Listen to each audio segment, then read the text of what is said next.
ఉన్నది ప్రతి వారిని వినుమా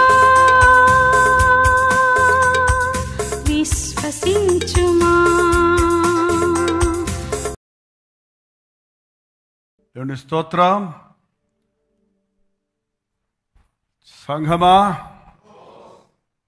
పర్వాలా కొంచెమన్నా ప్రార్థన చేసినట్టున్నారు, శబ్దం వచ్చింది. అలాగే లైవ్లో జూమ్లో ఎక్కివేస్తున్న వారందరూ కూడా, జూమ్లో వాళ్ళు కూడా మన ఆలస్యంగా వస్తున్నారు చూసారా. 9:9:9:93 అయింది. ఇప్పుడు 9:03 9:06 ఒక్కొక్క టైం ఒక్కోలాగా ఉంది. Minutes important. అక్కడ 9:07 ఉంది, ఇక్కడ 9:03 ఉంది. మీ వాచ్లో ఎంత ఉందండి? 9:04 ఉంది. ఓకే, ఒక్క నిమిషమే కదా అనుకుంటారు. ఒక్క నిమిషంలోనే ఏమన్నా జరగచ్చు, ఏమన్నా జరగచ్చు. మేలైనా పొందొచ్చు, కీడైనా పొందొచ్చు. ఒక నిమిషంలో ప్రాణాపాయం తప్పొచ్చు, ఒక్క నిమిషంలో ప్రాణం పోవచ్చు కదా. ప్రతి నిమిషం, అనుక్షణం అంటాం, పాట పాడతాం మనం, అనుక్షణం నిన్నే సేవింతును. రండి మరోసారి ఇంకొక పాటతోటి ఈరోజు ఈ ప్రార్థనా కూడికలు ముందుకు వెళ్దాం. అందరికీ తెలిసినటువంటి పాట, ఈ మధ్య మరిచిపోతున్నటువంటి పాట, కలువరి సునాద గీతాల్లోని 57వ పాట. ప్రభువా నేను నిన్ను నమ్మి నిన్ను ఆశ్రయించినాను, నరులేమి చేయగలరు, భయం ఏమీ లేదు నాకు. బ్రదర్స్ కూడా వచ్చి కలిసి పాడొచ్చు.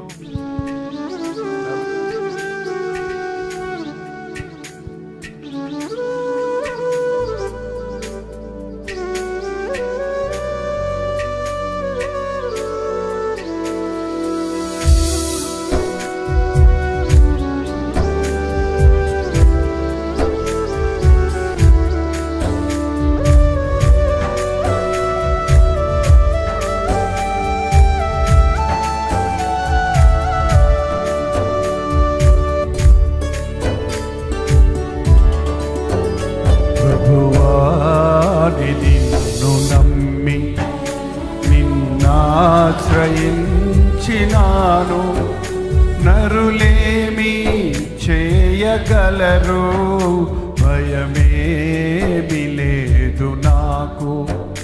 నరులేమి చేయగలరు, భయమేమి లేదు నాకు. ప్రభువా నిన్ను నమ్మి నిన్నాశ్రయించినాను, నరులేమి చేయగలరు, భయమేమి లేదు నాకు. నరులేమి చేయగలరు, భయమేమి లేదు నాకు. ప్రభువా నిన్ను నమ్మి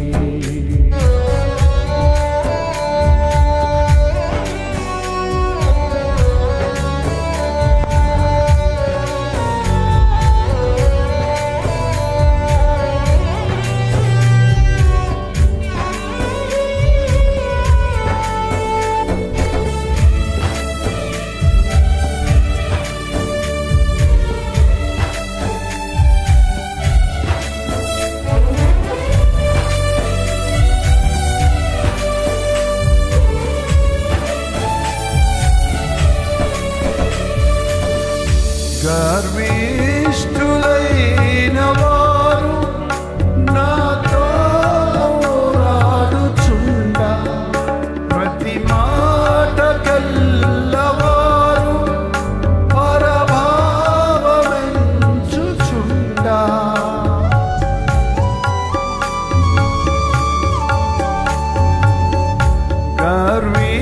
గర్విష్ఠులైన వారు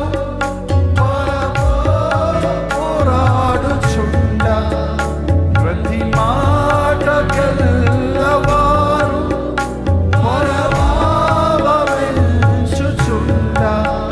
ప్రభువా నా ప్రక్క నుండి నన్ను తప్పించినావు. ప్రభువా నా ప్రక్క నుండి నన్ను తప్పించినావు.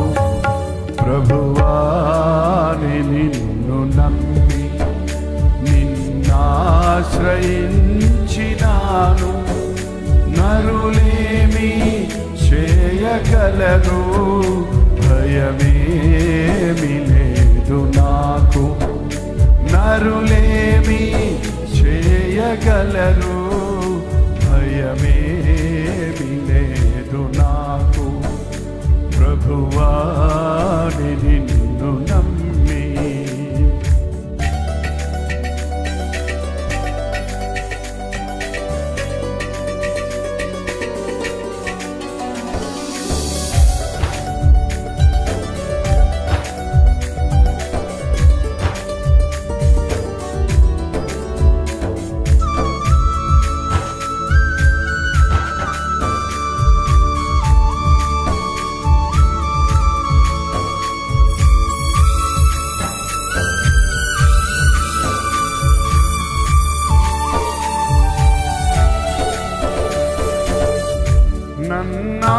నన్నాదుకొంటి నీవు, నన్నాదరించినావు. కొన్నావు నీవు నన్ను, మన్నించినావు నీవు.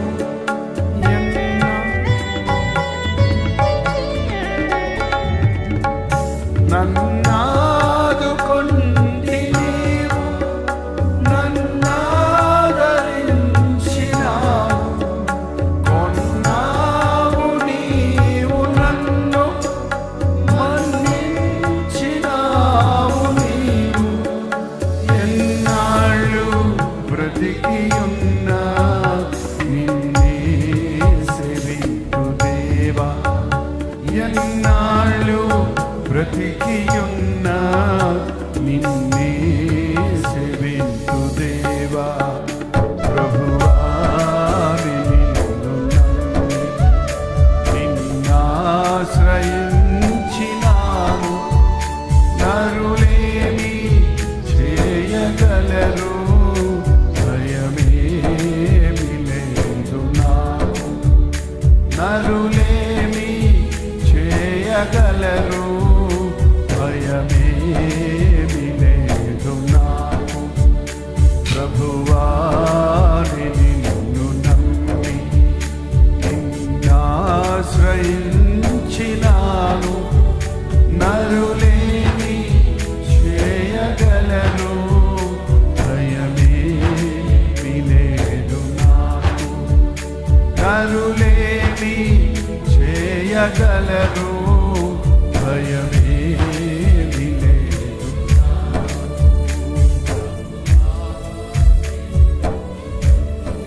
ఎంతమంది నమ్మారండి? అనుమానంతోనే పాడుతున్నారు. ఇంకా ముఖాలలో కవళికలు లేవేంటండి? ఏమంత భారాలు మోస్తున్నారు? నెత్తి మీద 10 సిమెంట్ బస్తాలు పెట్టి నవ్వమంటే నవ్వలేడు. కానీ ఏం భారం మోస్తున్నారు మీరు? స్పందించరే? స్తంభాలకి మనకి తేడా లేదా? 4 స్తంభాలు ఉన్నాయి మన చేతిలో. ఒక్కొక్కసారి అవి కూడా వెంటాయంట, పునాదులు అదిరాయంట. ఏంటండి? గడప పునాదులు తేజస్సుతో దేవుని మందిరం నిండినప్పుడు ఏంటి కెరూబులు శరూపులు ప్రతిగానాలు చేస్తున్నప్పుడు గడప పునాదులు అదిరాయి. పౌలు శీలలు గొబ్బుగొట్టే చెరసాలలో పాటలు పాడుతూ ప్రార్థనలు చేస్తున్నప్పుడు ఆ తరటమేంటి బెదిరి కూలిపోయింది. తెలుసా మీకు ఏమైంది అక్కడండి?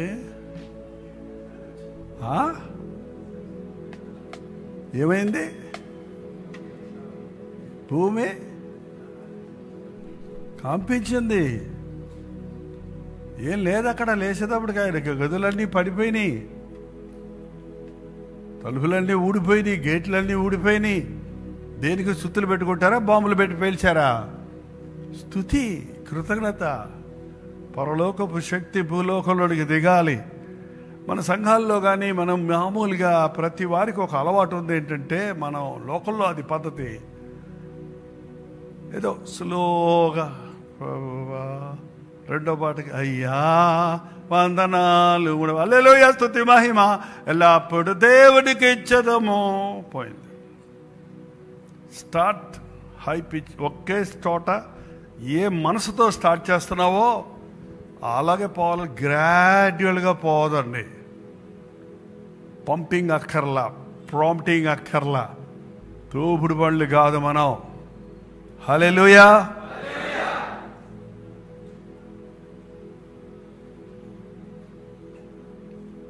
ఎంతమంది ప్రభువుని నమ్ముతున్నారు? హల్లెలూయా చెప్పండి. దేవుని పనిలో ప్రారంభం నుంచి నాకు ఉండాలనే ఆశ. ఎవరో ఒకళ్ళు వచ్చి పాటలు పాడితే, ఇంకోళ్ళు వచ్చి ఇంకేది చేస్తే, చివరిలో వచ్చి ప్రసంగం చేసిపోయే పాస్టర్ని కాదు నేను. కానీ నాకున్న విస్తారమైన సేవా భారాలను బట్టి ఏంటండి, మన దేశంలో అంటారు 1000 ఊర్ల పూజారంట. ఎన్ని ఊర్లకు పూజారు ఆయన? ఒక ఊర్లో ఉన్న పెళ్లి చేయటమే కష్టం. 1000 ఊర్లకు ఆయనే పూజారంటే ఏం చేయాలి ఆయన? ఆ ఊరు ఈ ఊరు ఆ పెళ్ళిళ్ళ కోసం తిరగాలి. అలాగ నేను 1000 ఏళ్ల పాస్టర్ని. ఏంటంటే లక్షల మందికి జవాబు చెప్పవలసిన సేవకుణ్ణి, అనేకుల కొరకు ప్రార్థించవలసిన బాధ్యత కలిగిన వ్యక్తిని. దీని కొరకు ఎన్నో బ్యాక్గ్రౌండ్ వర్క్ ఉంది, బ్యాక్గ్రౌండ్ టీమ్ సరిగా లేకపోతే వర్క్ ఏం జరుగుద్ది? ఇటు పౌలు తీసుకున్నా, అటు పాత నిబంధనలో దావీదును చూసుకున్నా, దావీదు జయించాడు అంటామే కానీ, పౌలు గొప్ప పరిచర్య చేశాడు అంటామే కానీ, పౌలు పరిచర్యలో ఎంతమంది ఏ విధంగా హెల్ప్ చేశారో మీరు ఎప్పుడన్నా ధ్యానించారా? స్టడీ చేశారా? దావీదుకు ఎంతమంది పక్క నుండి తన ప్రాణాన్ని కాపాడారో, అతనితో పాటు పోరాడారో మీరు ఎప్పుడన్నా గుర్తించారా? ఎక్కడుంది బైబిల్ స్టడీ? బుధవారం అన్న బైబిల్ స్టడీ చేద్దాం, పెద్దలందరూ రండి అంటే చూడండి ఎలా వస్తున్నారు. దేవుడు మిమ్మల్ని కనికరించును గాక, శిక్షించకుండును గాక. నేను శిక్షించకుండును గాక అని అన్నప్పుడే దేవుడు మిమ్మల్ని శిక్షిస్తాడండి. ఎందుకంటే నేనే అనేస్తే ఇంక దేవుడు మిమ్మల్ని ఆల్రెడీ పనిష్మెంట్ వచ్చేసినట్టే. అందుకే విరోధి వస్తే ఏం చేయమన్నాడు? బైబిల్ చదవరా? ఏం తిట్టి పంపించమన్నాడా? కూటి పంపించమన్నాడా? భోజనం పెట్టి నీళ్ళు ఇచ్చి పంపించండి, ఆ తర్వాత నేను చూసుకుంటా. కాబట్టి మీరు ఎలా ఉన్నా నేను మాత్రం ఇలాగ ఉంటానండి. యదా గురు తదా శిష్య అంటారు, కానీ ఈ రోజుల్లో ఎలా ఉందంటే యదా శిష్య తదా గురు. గురువు తగిన శిష్యులు ఉంటే ఇంతకుముందు ఉండేవాళ్ళు, శిష్యులకు తగిన గురువులు వాళ్ళు తయారవుతున్నారు. అందుకే క్రైస్తవ్యం అంతకంతకీ అడుగంటిపోతుంది. అలా ఉండొద్దు. ప్రభువును నమ్మండి. మనుషులు మనకు మేలు చేయలేరు, కీడు చేయలేరు, కానీ మనుషుల్ని వాడుకోవడానికి దేవుడు కోరుకుంటున్నాడు. ఆయనకు అందుబాటులో ఉన్నవాడిని, ఆయన నమ్మిన వాడిని ఆయన ఆదుకుంటాడు, ఆయన వాడుకుంటాడు. ఇంకోసారి పాడదామన్న వాళ్ళు అల్లే చెప్పండి.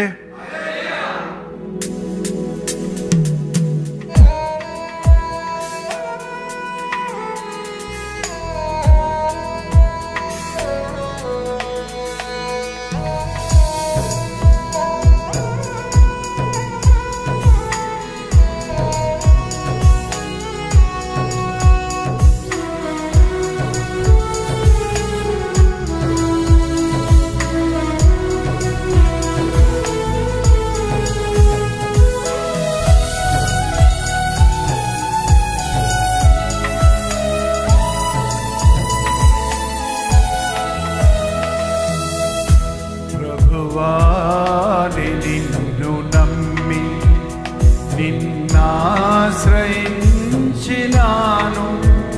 నరులేమి చేయగలరు, భయమేమి లేదు నాకు. నరులేమి చేయగలరు, భయమేమి లేదు నాకు. ప్రభువా నిన్ను నమ్మి నిన్నాశ్రయించినాను. నరులేమి చేయగలరు, భయమేమి లేదు నాకు. నరులేమి చేయగలరు, భయమేమి లేదు నాకు.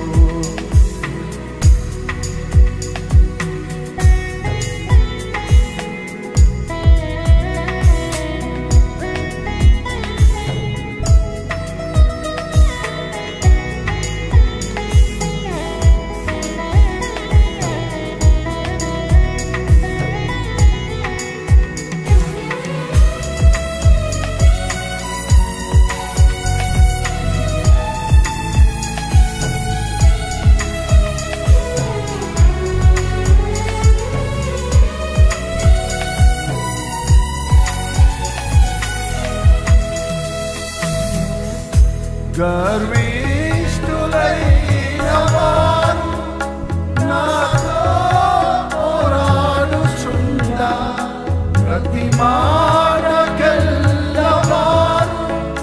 పరభావమెంచుచుండా.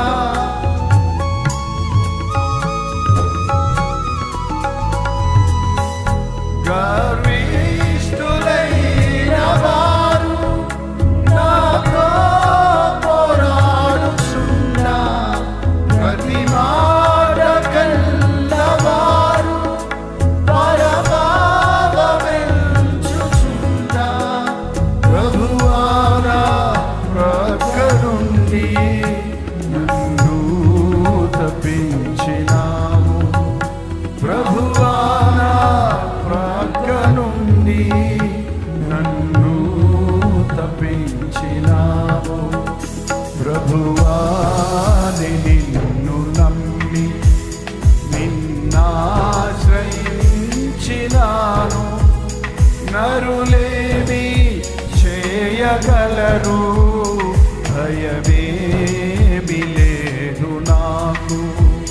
నరులేమి చేయగలరు, భయమేమి లేదు నాకు.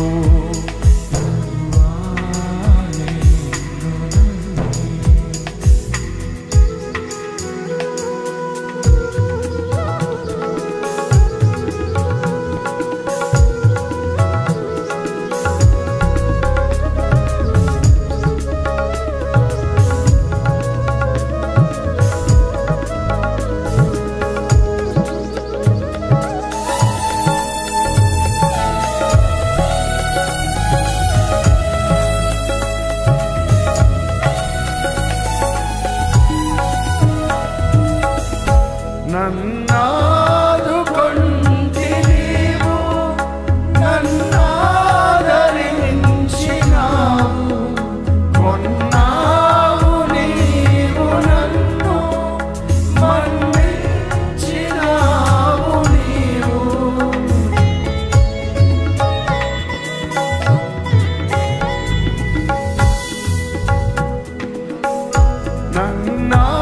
నన్నాదుకొంటి నీవు, నన్నాదరించినావు. కొన్నావు నీవు నన్ను, మన్నించినావు నీవు. ఎన్నాళ్ళు బ్రతికియున్నా నిన్నే సేవింతు దేవా. ఎన్నాళ్ళు బ్రతికియున్నా నిన్నే సేవింతు దేవా. ప్రభువా నిన్ను నమ్మి నిన్నాశ్రయించినాను. నరులేమి చేయగలరు, భయమేమి లేదు నాకు.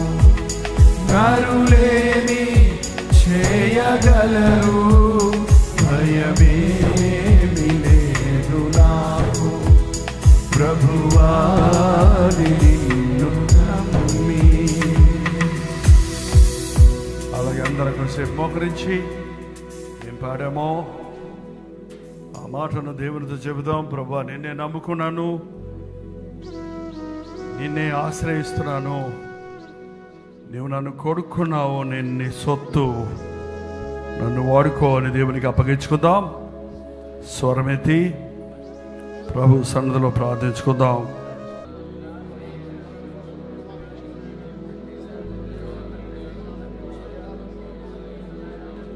పరిశుద్ధుడా, ప్రేమగల తండ్రి, గత వారములో నీవిచ్చిన మీటింగ్స్ కొరకు వందనములు.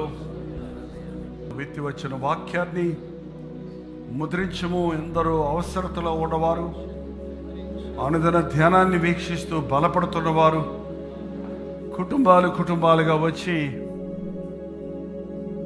నీ సన్నిధిలో కనిపెట్టి ఆధ్యాత్మిక బలమును పుంజుకుని ఉండగా ఇంకా మాకు తెలియకుండానే నీ కొరకు మేము పడుతున్న ప్రయాస ద్వారా, నీ వాక్కులు వెదజల్లుట ద్వారా అనేకుల్ని బలపరుచుకుంటున్నావు, సిద్ధపరుచుకుంటున్నావు, ఏర్పరచుకుంటున్నావు.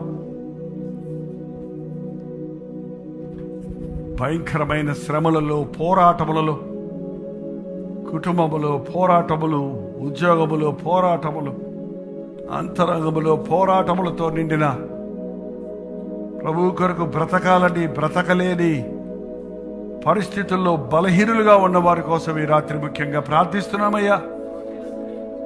నలిగిన వారిని బలపరిచే వారివి, కృంగిన వారిని లేవదీసే వాడివి, గాయపడిన వారిని బాగు చేసేవాడివి. మా గాయాలు మా మేలు కొరకే, మా గాయాల ద్వారా మమ్మను మరింత నీకు సన్నిహితులుగా చేసుకుని మాకు పాఠాలు నేర్పించే ప్రభువుగా ఉన్నామని, మాకు ఈ లోకంలో కలుగుచున్న బాధలు వచ్చినప్పుడు, సమస్యలు వచ్చినప్పుడు, నిందలు వచ్చినప్పుడు, అవమానం వచ్చినప్పుడు మనుషుల మీద కోపము ద్వేషములు పెట్టుకుని వారిగా కాక నీ సన్నిధిలో మమ్మల్ని మేము అప్పగించుకుని వారిగా ఉండటకు సహాయము చేయము. పేదల మధ్య సేవను కొనసాగించడానికి యూత్కు, పిల్లలకు, స్త్రీలకు ప్రత్యేకమైన కూడికలు, మరి ముఖ్యంగా దేవుని సేవలో పాలుపొందుతున్న వారికి ప్రత్యేకమైనటువంటి పాఠశాలలుగా ప్రభు సన్నిధిలో పాఠాలు నేర్చుకున్నట్లుగా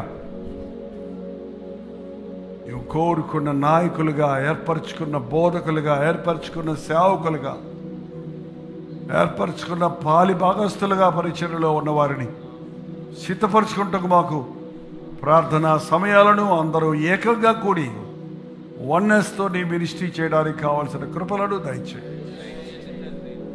ఈ రాత్రి మా మధ్యకు రమ్ము. మాకు అందుచున్న వందలాది వాట్సాప్ మెసేజ్లను బట్టి, ఫోన్ కాల్స్ని బట్టి నిన్ను స్తుతిస్తున్నాం. వారి కొరకు ప్రార్థనా వీరులు సంఘమంతా కూడి ప్రార్థిస్తున్నప్పుడు జవాబులు ఇస్తున్నందుకై వందనములు. ఒక్కొక్కరి పేరు మేము నీ ముందుకు తీసుకురాకపోయినా ఈ సమయంలో వారందరి కొరకు నాయన నీ సన్నిధిలో మొరపెట్టుకుంటున్నామయ్యా. వారి భారాలు, వారి అవసరతలు నీ సన్నిధిలో పెట్టి నీకు విజ్ఞాపన చేసుకుంటున్నాము. సహాయం ఇచ్చాయి. ఈ రాత్రి మా మధ్యకు రమ్ము. ఈ సమయాన్ని దీవించమని క్రీస్తునామ నడుచున్నాము తండ్రి, ఆమేన్.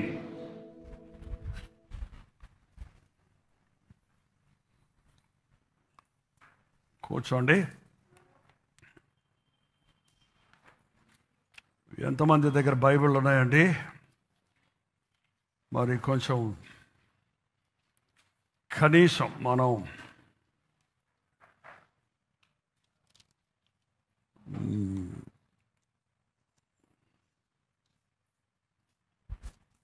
బుధవారమైన బైబిల్ స్టడీ చేయకపోతే న్యాయం కాదు కదా. కాబట్టి బైబిల్ ఉన్నవారు ముందు బైబిల్ స్టడీ కోసం ఈ బైబిల్ తీయండి. సమూయేలు రాసిన 2వ గ్రంథము, సమూయేలు 2వ గ్రంథము 21వ అధ్యాయము మొదటి నుండి చివరి వరకు చదువుకుందాం ఉత్తర ప్రత్యుత్తరములుగా. అందరూ చేత్తో గట్టిగా పెట్టుకొని బిగ్గరగా చదవండి.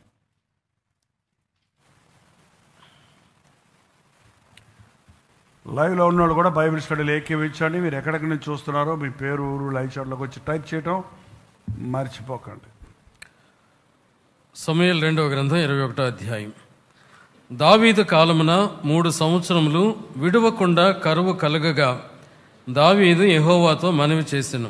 అందుకు యెహోవా ఇలాగున సెలవిచ్చెను, సౌలు గిబియోనీయులను హతము చేసెను గనుక అతనిని బట్టియు నరహంతకులకు అతని ఇంటి వారిని బట్టియు శిక్షగా ఈ కరువు కలిగెను.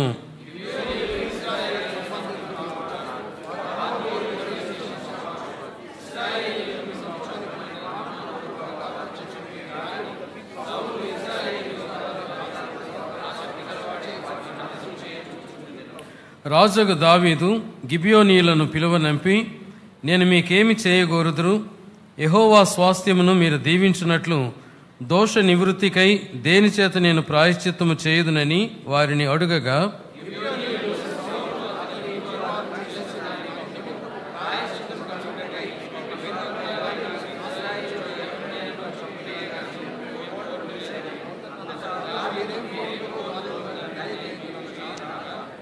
వారు మాకు శత్రువులై మమ్మను నాశనం చేయుచు ఇశ్రాయేలీయుల సరిహద్దులలో ఉండకుండా మేము లయమగినట్లు మాకు హాని చేయనుద్దేశించిన వాని కుమారులలో 7 మాకు అప్పగించుము.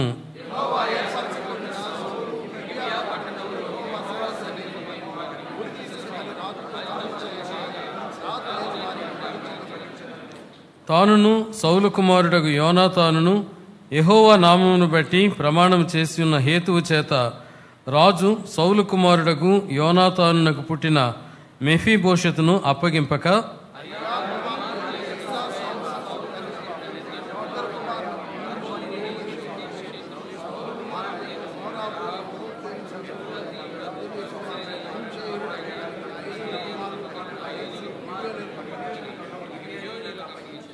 వారు ఈ 7 తీసుకుని పోయి కొండ మీద యెహోవా సన్నిధిని ఉరితీసిరి. ఆ 7 ఏకరీతిని చంపబడిరి. కోతకాలమున యవల కోత ఆరంభమందు వారు మరణమైరి.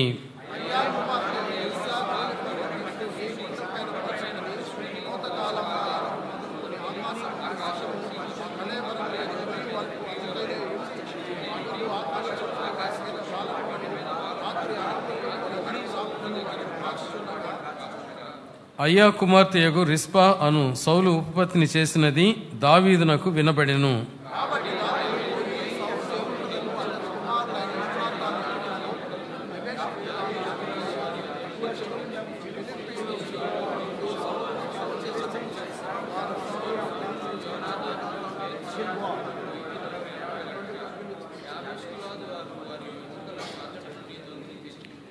కావున దావీదు వారి యొద్ద నుండి సౌలు ఎముకలను అతని కుమారుడైన యోనాతాను ఎముకలను తెప్పించెను.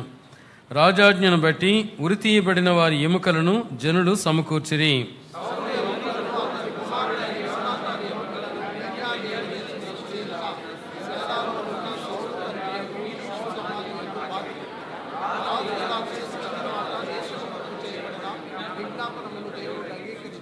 ఫిలిష్తీయులకును ఇశ్రాయేలీయులకును యుద్ధము మరలా జరుగగా దావీదు తన సేవకులతో కూడా దిగిపోయి ఫిలిష్తీయులతో యుద్ధము చేయనప్పుడు అతడు సొమ్మసిల్లెను.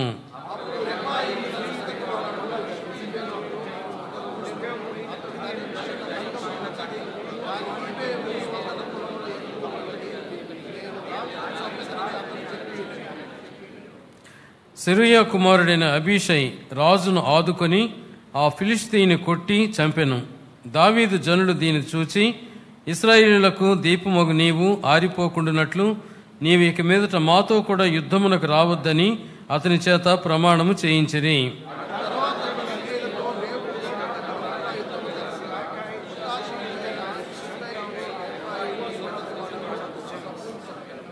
తరువాత గోబు దగ్గర ఫిలిష్తీయులతో ఇంకొకసారి యుద్ధం జరగగా అక్కడ బేత్లెహీమీయుడైన యహరేయో రెగీము కుమారుడగు ఎల్హానాను గిత్తీయుడైన గొల్యాతు సహోదరుని చంపెను.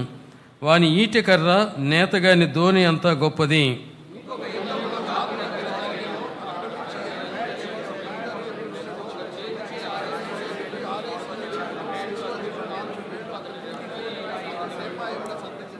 అతడు ఇశ్రాయేలీయులను తిరస్కరించుండగా దావీదు సహోదరుడైన షిమ్యాకు పుట్టిన యోనాతాను అతనిని చంపెను.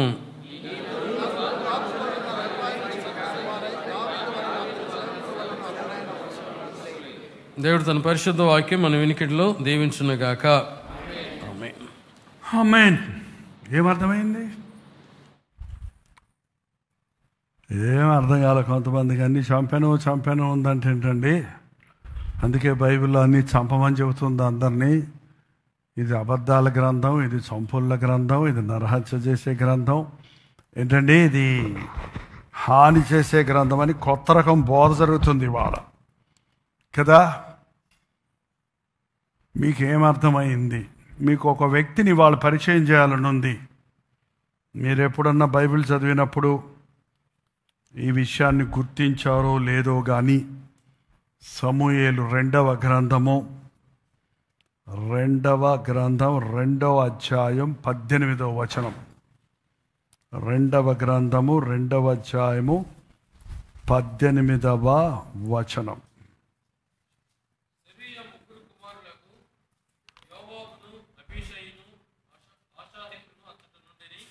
చాలు. ఏమర్థమైంది? మళ్ళీ చదవండి. అదే చదవండి మళ్ళీ.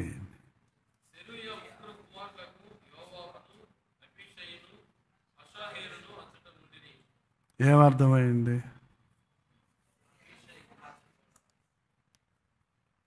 సెరూయా. చెప్పండి అందరూ.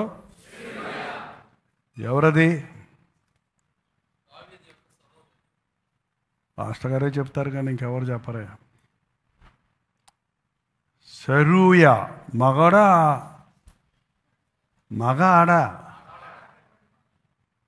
సెరూయా కుమారుడు అంటే సాధారణంగా బైబిల్లో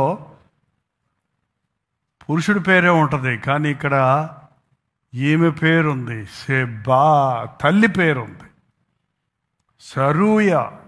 సెరూయా కుమారుడు. సెరూయా అనే మాటకు హీబ్రూ పదంలో అర్థం వేదన, గాయాలు. కొన్నిసార్లు చూడండి కొంతమందికి ఆ పరిస్థితులను బట్టి అలాంటి పేర్లు పెడుతుంటారు. మరి ఆమె ఏమన్నా కాలిపోయిందో, లేకపోతే చాలా ప్రమాదాలు దెబ్బలు తగిలాయో పుట్టినప్పుడు, లేకపోతే తల్లి కడుపులోంచి పుట్టేటప్పుడే గాయాలు ఉన్నాయో, ఆమె వలన మరి ఎవరికైనా బాధ కలిగిందో చూడండి. సమూయేలు 1వ గ్రంథంలో చూస్తున్నాం చూడండి. ఆమె పురుటి నొప్పులు వచ్చినప్పుడు సమూయేలు 1వ గ్రంథము 4వ అధ్యాయము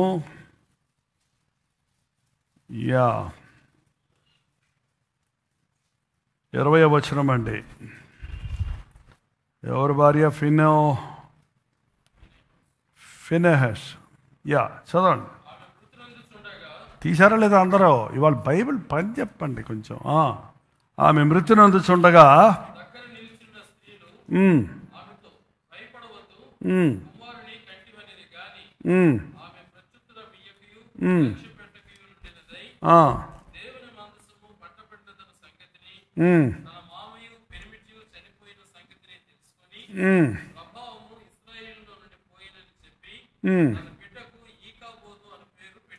ఏం పేరు పెట్టుకుంది? బిడ్డకు పేరు ఎందుకు పెట్టుకుంది అట్లాగా? ఈమె పుట్టినప్పుడు బిడ్డ దేవుని ప్రభావం పోయిందని చెప్పి ఆ బిడ్డకు ఈకాబోదు అని పేరు పెట్టింది. రాహేలు బెంజమిన్ కని చూడండి ఒకసారి. రాహేలు ఎక్కడుందండి? రాహేలు 35వ అధ్యాయం తీయండి. ఆదికాండం 35వ అధ్యాయంలో 16 నుండి. వీఆర్ డూయింగ్ బైబిల్ స్టడీ అండి. 30 బిడ్డను కన్నప్పుడు చెప్పిన మాట చాలు, మీరు పాయింట్ పెట్టుకోవాలి, మనకి అసలే తక్కువ టైం. 18వ వచనం మాత్రం. ఆమె మృతి పొందను, ప్రాణము పోవుచుండగా ఆమె అతని పేరు బెనోని అని ఆనెను. అతని తండ్రి అతనికి నా దుఃఖపుత్రుడా, బెనోని అంటే నన్ను బాధ నా బాధలో పుట్టినవాడా అని పెట్టుకుంది బెనోమి అని. అతని తండ్రి ఎవరో? యాకోబు అన్నాడు, నా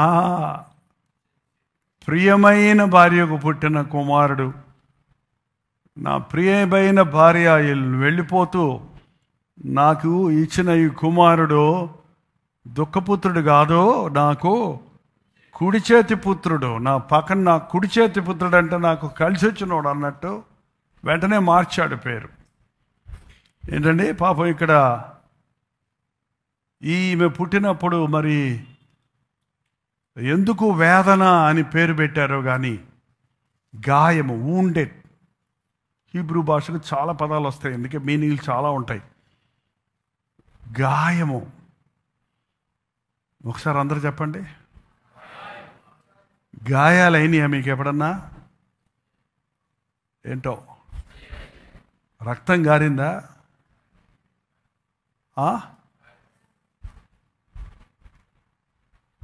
కొన్నిసార్లు ముఖాల మీద ఘాట్లు ఉంటాయి కొంతమందికి. అది ఏంటని చెప్తే దానికి కథ చెప్తారు. అప్పుడు భయంకరమైన యాక్సిడెంట్ అయింది, ఆ పరిస్థితుల్లో దేవుడు నన్ను కాపాడాడు. ఏంటండి, పలానా వాడు నన్ను కత్తి తీసుకొని కొట్టాడు, చెయ్యి ఇరిగిపోయింది, లేకపోతే నేను కింద పడిపోయినప్పుడు నా కాలు ఇరిగిపోయింది అని చెబుతారు చూడండి. గాయములు చేయువాడు ఆయనే, గాయములు మాన్పువాడు ఆయనే అని ఎవరికి పేరండి? మనుషులకు గాయాలు చేయటం అలవాటు, కానీ గాయాలు మాన్పే ఆలోచన మనకు లేదండి. గాయపడిన వారిని ఆదరించాలనేవాడు మన ప్రభు. యెరూషలేము నుండి యెరికోకు దిగిపోతూ ఆ దొంగల చేతిలో చిక్కిన ఆ సమరయుడు వాడిని దోచుకొని వాడిని గాయపరిచి వాడిని కొరపడంతో వదిలిపెట్టిపోతే అటు పక్క ఎవరు వచ్చాడు? ముందెవరు వచ్చాడు చెప్పండి? లేవీయుడు వచ్చాడు. అయ్యో, తోటి మానవుడు కదా, మన యూదుడే కదా అని ఏమన్నా ఆ గాయాల్ని కట్టడానికో మానపడానికో చూశాడా? నాకెందుకు వచ్చిందని పోయాడు. యాజకుడు వచ్చాడు, ఏం చేశాడు? తప్పించుకొని పోయాడు, తప్పుకొని వెళ్ళిపోయాడు. సమరయుడు వచ్చాడు, యేసు ప్రభు గుర్తుగా ఉన్న సమరయుడు వచ్చాడు. ఏం చేశాడు సమరయుడు? అతని దగ్గరికి వెళ్ళి ఆ గాయాలకు నూనె రాసి, ఏంటంటే గాయాలు కట్టి తన గాడిద మీద ఎక్కించుకొని పరామర్శించాడు ఉంది బైబిల్లో. ఒకటే గుర్తుపెట్టుకోండి, మనకు గాయాలు కలిగినప్పుడు, ఒకవేళ మనుషులు మనకి గాయము కలిగినప్పుడు మనుషులు సహాయం చేయకపోతే అది మరింత బాధ అవుతుంది మనకి. ఆ బాధలోనే చాలామంది కురికిపోతుంటారు. కానీ నీకు గాయాలు కలిగినప్పుడు ప్రభువు నీకు సమీపంగానే ఉన్నాడు, నీకు మేలు కోరే గాయాలు చేస్తున్నాడు. మేలు కోరిన స్నేహితుడు ఏం చేస్తాడు? గాయాలు చేస్తాడు. మన ప్రభు గాయాలు కట్టేవాడు, గాయము చేయవాడు ఆయనే, గాయాన్ని మాన్పువాడు. ఈ శరీరానికి కలిగే గాయాలు మాత్రమే కాదండి, మనసు కూడా గాయపడుతుంది. మీకు ఎప్పుడన్నా మనసు గాయపడిందా? నా ప్రాణం తీస్తున్నావురా అంటారు ఆంధ్రాలో. నీ ప్రాణాన్ని నేను ఎప్పుడు తీశాను? నా గుండె పగిలిపోయిద్దిరా అంటారు. ఎప్పుడు వేలగొట్టాను సుత్తి పట్టుకొచ్చి? మనం మనం మనం మనం మనం పెంచి పెద్ద చేసిన బిడ్డలు కన్ను మిన్ను లేకుండా కన్న తండ్రిని తల్లిని మాట్లాడుతున్నప్పుడు ఏమవుద్దండి? తండ్రి హృదయం తల్లి గుండె గాయపడిపోద్ది. నమ్మిన వారు మోసగించినప్పుడు గాయపడతాం. మనల్ని అర్థం చేసుకొని మనుషుల మధ్య మనం బతకటం గాయాలతో కూడిన బ్రతికే. నిందలు మోపేవారు, అపనిందలు వేసేవారు, అన్యాయపు తీర్పు తీర్చేవారు, ఒకరొకరు బాధ పెట్టుకుంటూనే ఉన్నారు ఈ లోకంలో. అది సర్వసాధారణమైపోయింది. కానీ గాయపడినప్పుడు మన ప్రభు గాయపడ్డాడు కనుక ఆయనకు తెలుసు గాయాలంటే ఏంటో. ఆయనకి శరీర గాయాలు ఎంత బాధ ఉంటాయో తెలుసు. ఆయన మనసుకు తగిలిన గాయాలు ఎంత బాగుంటాయో తెలుసు. తన ఇంటి వారు, తన సొంత వారు, తన శిష్యులు, ఎన్నుకున్నవారు ఆయన పట్ల ప్రవర్తించిన విధానాన్ని చూసినప్పుడు, ముద్దు పెట్టుకొని అప్పగించినప్పుడు ఎట్టుంటుందండి ఆయన గుండె. నేను చావలసి వచ్చినా కూడా బొంకనన్నవాడు బొంకినప్పుడు ఎలా ఉండుంటుంది ఆయన హృదయం. ఈ రోజున మనల్ని ఎంతో మందిని ప్రభువు నమ్ముతున్నాడు. నన్ను నమ్మి దేవుడు నాకు సేవ అప్పచెప్పాడు. ఆయన అప్పచెప్పిన సేవను నేను సరిగా చేయకపోతే మీరెవరేమనుకుంటారో, ఎవడెవడేమనుకుంటారో నాకు అవసరం లేదు, కానీ నా దేవుని గుండెను గాయపరిచిన వాడిని అవుతాను. దేవుడు కోరుకున్నవారు దేవునికి లెక్కప్పచెప్పవలసిన వారిగా బ్రతకాలి. సౌలు దేవుని హృదయాన్ని గాయపరిచాడు, అవిధేయుడయ్యాడు. ఎంత గాయమయ్యాడంటే ఇంకా అతన్ని వదిలేయాల్సి వచ్చింది దానికి. ఈ రోజుల్లో దేవుని సేవ అంటే ఎందుకు మనుషులకి ఆ భారం రాదు, బాధ్యత రాదు. ఇది నాది కాదు, వాడు మనోడు కాదు, మనకు లేవీడు కాదు, వాడు యాజకుడు. నా పని యాజకత్వమే, నా పని లేవీడిని సామాన్లు మోసే పనే, నేను ఆలయంలో పూజ చేసే పనే, నీకు ఇక తతంగా నడిపించే పనే అనుకున్నారే కానీ ఇది కూడా పొరుగు వారిని ప్రేమించమన్న మాట, గాయపడిన వారిని ఆదరించాలనే మాట తన మనసులోకి రాలేదు. అందుకే ప్రభు చెప్పాడు, ప్రేమ ఎక్కడ ఉంటుందో అక్కడ అక్కర ఉంటుంది. అక్కర అంటే బాధ్యత ఉంటుంది. అక్కడ బాధ్యత ఉంటుంది. ప్రేమిస్తున్న వారిని, ప్రేమ ఉంటే మనం పొరుగు వారిని ప్రేమిస్తాం. మన వలె అందరినీ ప్రేమించగలుగుతాం. మరి ఈ సెరూయా ఎన్ని బాధలు అనుభవించిందో, ఏ విధంగామైన బాధ కలిగిందో ఏంటండి. కొంతమందికి పుట్టకతోటే పేరు పెడతారు, కొంతమందికి వారు తల్లిదండ్రులు చిన్నప్పుడు పుట్టిన పేరు కంటే వారి బ్రతుకును బట్టి, వారి జీవితాన్ని బట్టి వారి పేర్లు మారిపోతుంటాయి. మరి ఈమె గురించి 25 చోట్ల ఉంది. చాలామందికి పేరు కొత్తే, కానీ ఆ రిఫరెన్స్లన్నీ ఇప్పుడు ఒక్కడిని ఇస్తే కుదరదు, రిఫరెన్స్లు చెప్తుంటే కుదరదు.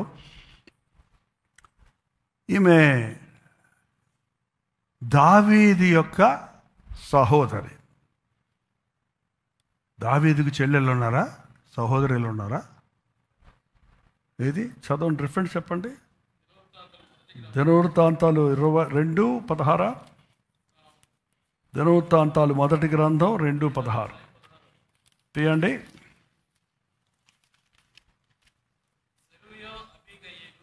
సెరూయా మొదటి నుంచి రండి. అయితే అక్కడ కుమారుల గురించి చదవండి. ఉండండి, ముందుకు వెనక్కి వెళ్ళిపోవద్దు. ఒక్కసారి తీసుకొనివ్వండి. మీరు ఒక్కరే చదివితే ఏం ప్రయోజనం, అందరు ఇది చూసుకొనివ్వండి. దినవృత్తాంతాలు, అదిగాక కరెక్ట్ పాయింట్ అయితే సీక్వెన్స్ మెసేజ్ కంటిన్యూస్గా పోతుంది, లేకపోతే మన టైం అయిపోతుంది. దావీదు సహోదరి అని ఎలా తెలియాలంటే 15 నుంచి చదివి చాలు, అంతా అక్కర్లే మనకి. 6వ వాడైన ఓజేమును 7వ వాడైన దావీదును కనెను. సెరూయా అబీగయేలు వీరి అక్క చెల్లెండ్రు. ఎవరికి? దావీదుకి అతని సహోదరులకి అక్క చెల్లెండ్రు. ఎవరమ్మా పేరు చెప్పండమ్మా సిస్టర్స్. ఈసారి మీకు ఎవరికైనా బిడ్డ పుడితే, పాప పుడితే సెరూయా అని పెడదాం. ఏంటండి, ఈమెకి చాలా కష్టంతో పెరిగిందనేది, గాయాలతో పెరిగిందనేది. మరి అన్నోళ్ళు నువ్వు పనికిరాపో. ఈ అన్నోళ్ళు ఎక్కువ ఉన్నారనుకోండి, చెల్లెళ్ళు ఏం చేస్తుంటారండి? చెల్లెల్ని ఆటాడేసరా?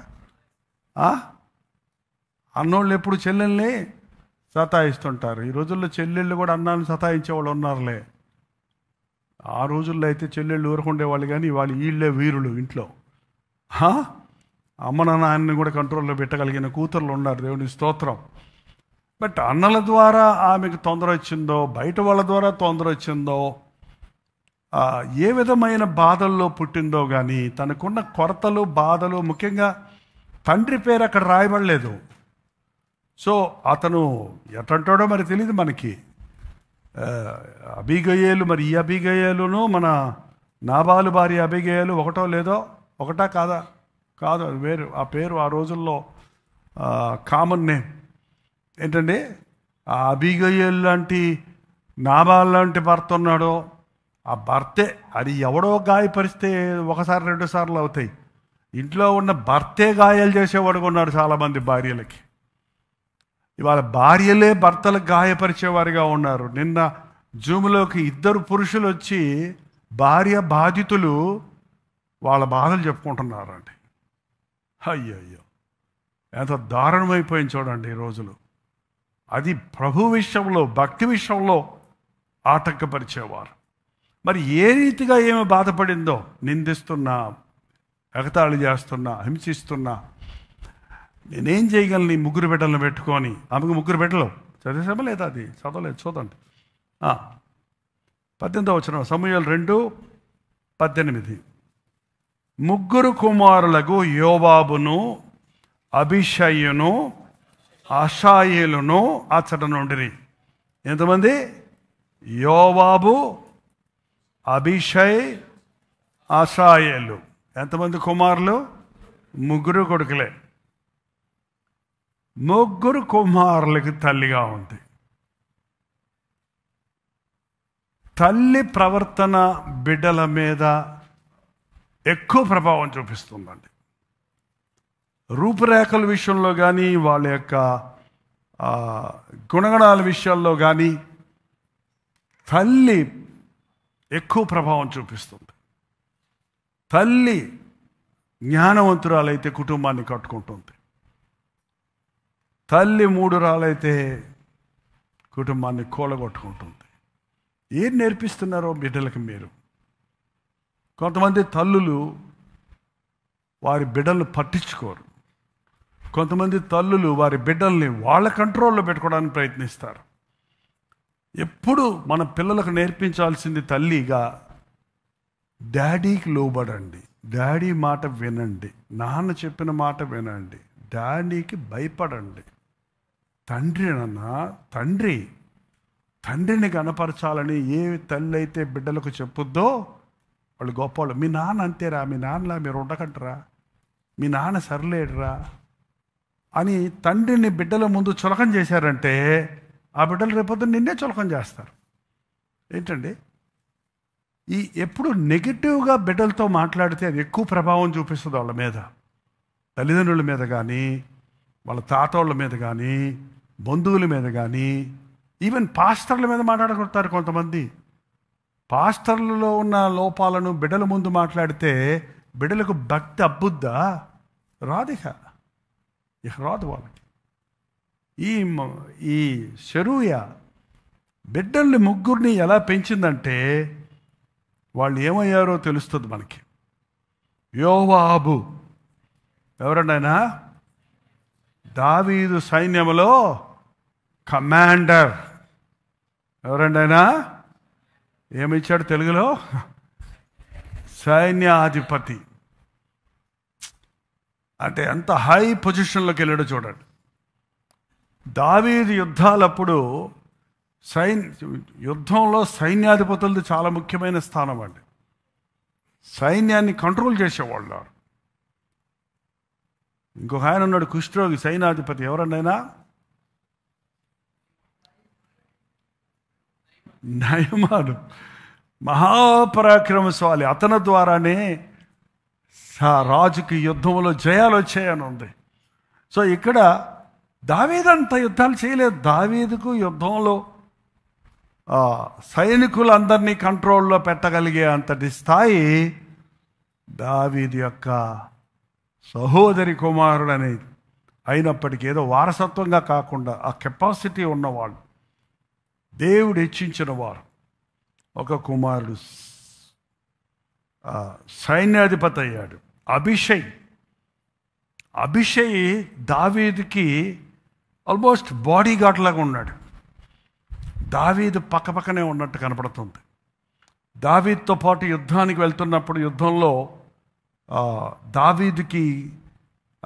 దావీదుకి ప్రొటెక్షన్, కాపుదలు ఇచ్చేవాడిగా కనపడుతున్నాడు. ఆ వచనం ఇప్పుడు చదివిన దాంట్లోనే ఉంది కదా, 21 సమూయేలు 21 అధ్యాయం కదా చదివాం. 21 అధ్యాయంలో 16 వచనం చదవండి.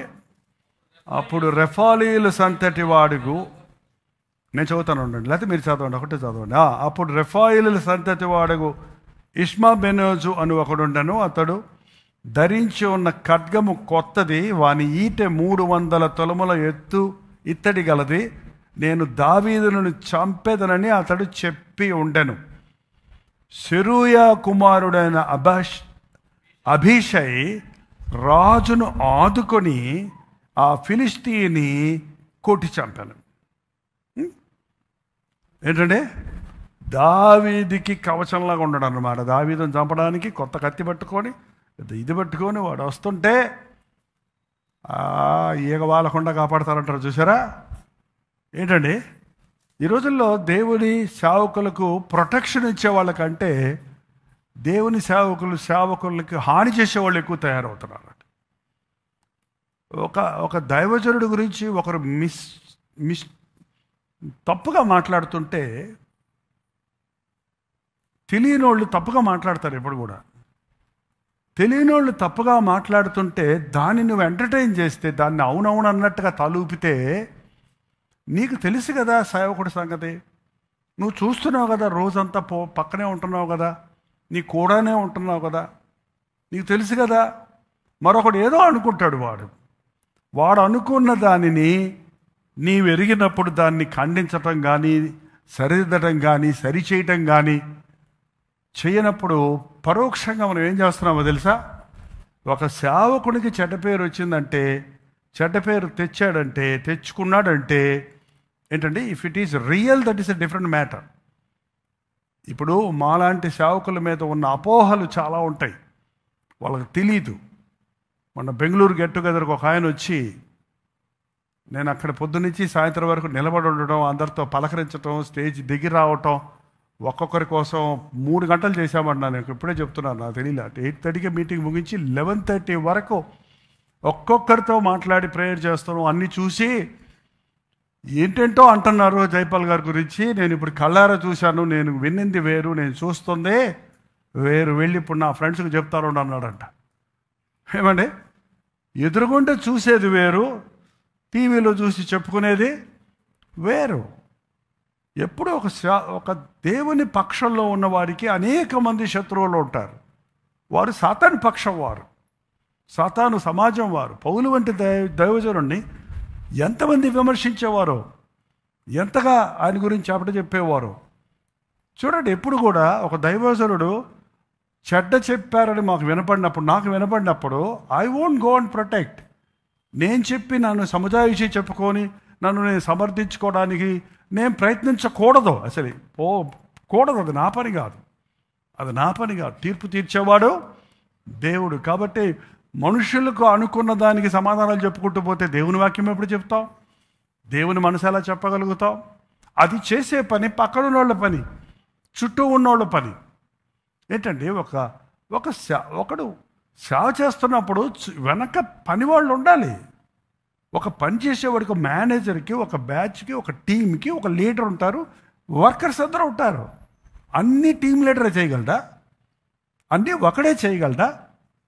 చూడండి, ఎవరి పని వాళ్ళు చేస్తే దేవుని పని అత్యధికం అవుతుంది. పెరవల్లో ఒకసారి ఒక యూత్ మీటింగ్ పెట్టాం, మంచి యూత్, అన్ని ఊర్ల నుంచి వచ్చారు. ఆ రోజుల్లో నేను వెళ్ళి సభల్లో, అప్పుడు టీవీలు రేడియోలు ఏమీ లేవు. ఎవరెవరి ఊర్లకి నేను వెళ్ళి మీటింగులు పెట్టానో ఆ మీటింగులకి వెళ్ళిన వాళ్ళందరూ, ఆ మీటింగుల్లో పట్టబడిన వాళ్ళందరూ ఇంచుమించు ఒక 70 మంది దాకా వచ్చి ఉంటారు. అందరూ జెమ్సే, అందరూ ఒట్టిలోడు ఎవరు, అందరూ దేవుని రక్షించబడి దేవుని ఆశీర్వాదాలు పొంది దేవుని కొరకు బతకాలని ఆశపడ్డవారు.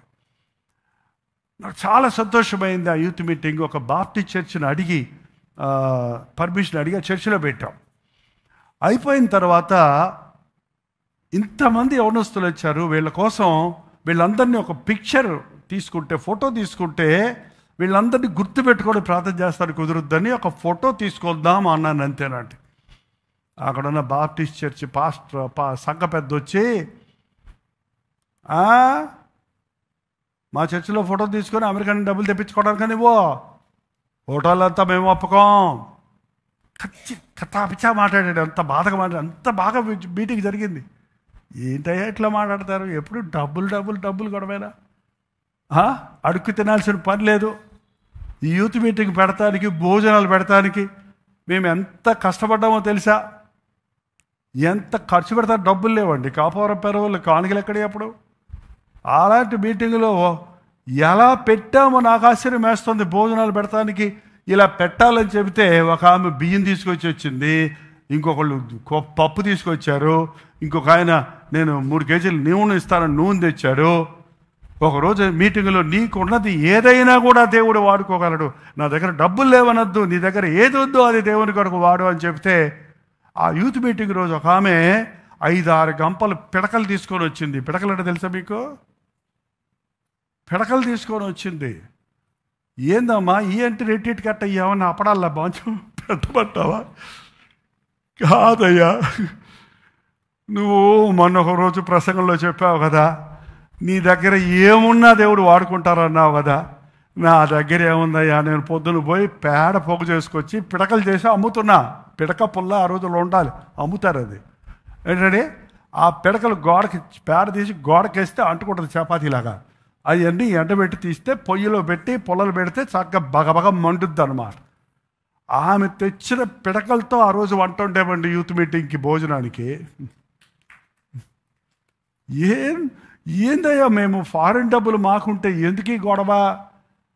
సరే వద్దులే, ఏడ్చేసాను నిన్నైతే. ఇంత భారత్తో మేము సేవ చేస్తుంటే డబ్బుల కోసం సేవ చేస్తున్నానంటే సంఘ పెద్ద. ఆ సంఘ పెద్ద గారు ఓ రోజు మీటింగ్ పిలిచి, అయ్యా మీ వాక్యం విని చాలామంది మారిపోతున్నారు అయ్యా, మా చర్చిలో వచ్చి వాక్యం చెప్పాలి, నా చర్చి ఉందయ్యా అంటే చెప్పేసి వెళ్ళిపోతారు. ముందు ఇక్కడ రండి అయ్యా, అంతలో పాట పాడమని పక్కన పెరవలి కాపారు అంటే సరే అని వెళ్ళి ప్రసంగం చేస్తే వచ్చేటప్పుడు ఓ చినిగిపోయిన పాత రూపాయి నోటు నా జేబులో పెట్టి కాఫీ తాగండి పాస్టరా అన్నాడు. ఏంటంటే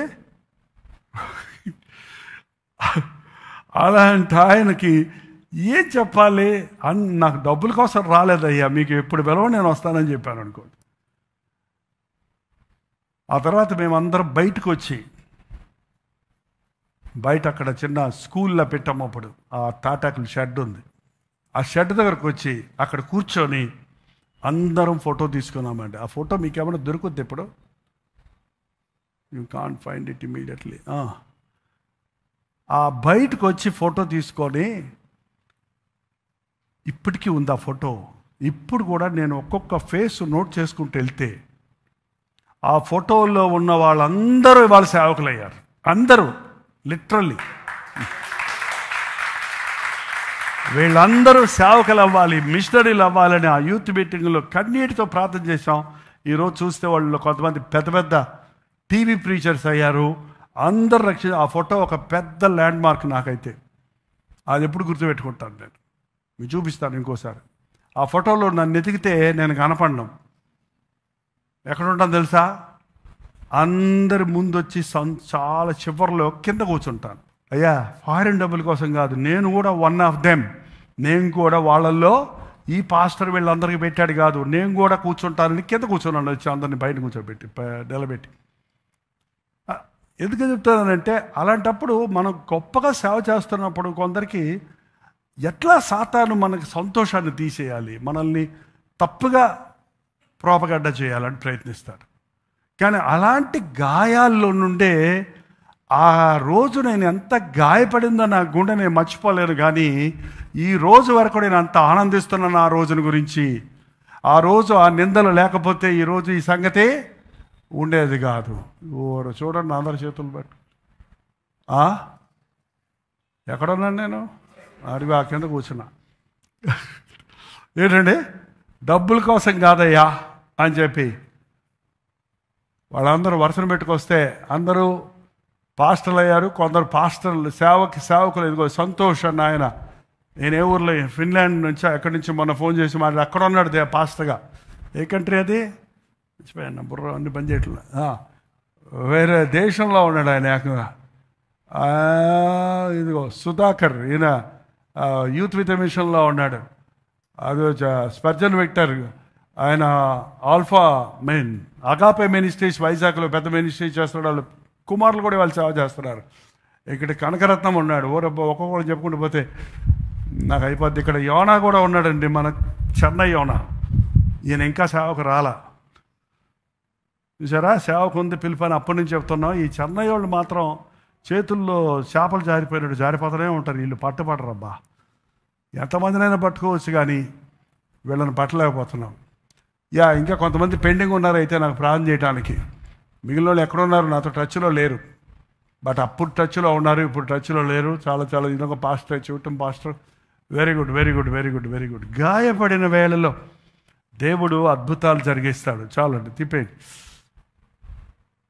ఏంటండి, గాయపరచాలని సాతాను మంచి మీటింగ్ జరిగిన తర్వాత, మంచి ఉద్యోగం కలిగిన తర్వాత, నా హృదయం గాయపడిన రోజులు ఎన్నో ఉన్నాయండి. సంతోషంతో ఉన్నప్పుడు ఏదో ఒక నింద, అపనింద, లేక యాక్సిడెంట్లు, లేకపోతే ఏంటది రూమర్స్, లేకపోతే సడన్గా ఎదురు తిరగటం, సంఘస్థులు ఎదురు తిరగటం నేను చాలాసార్లు గమనించానండి. గొప్ప ఉద్యోగం జరిగిన తర్వాత వైఎంసీఏలో మనం మీటింగ్ పెడితే గొప్ప ఉద్యోగం జరిగింది. చాలామంది మారారు. మన నాగేశ్వరరావు వీళ్ళంతా అప్పుడే మారారు. వాళ్ళు 89లో చాలా కిందపడి దొర్లి ఏడ్చి పశ్చాత్తాపడి మోడమనిసి పొంది ఎంత గొప్ప ఉద్యోగం జరిగింది ఆ రోజున.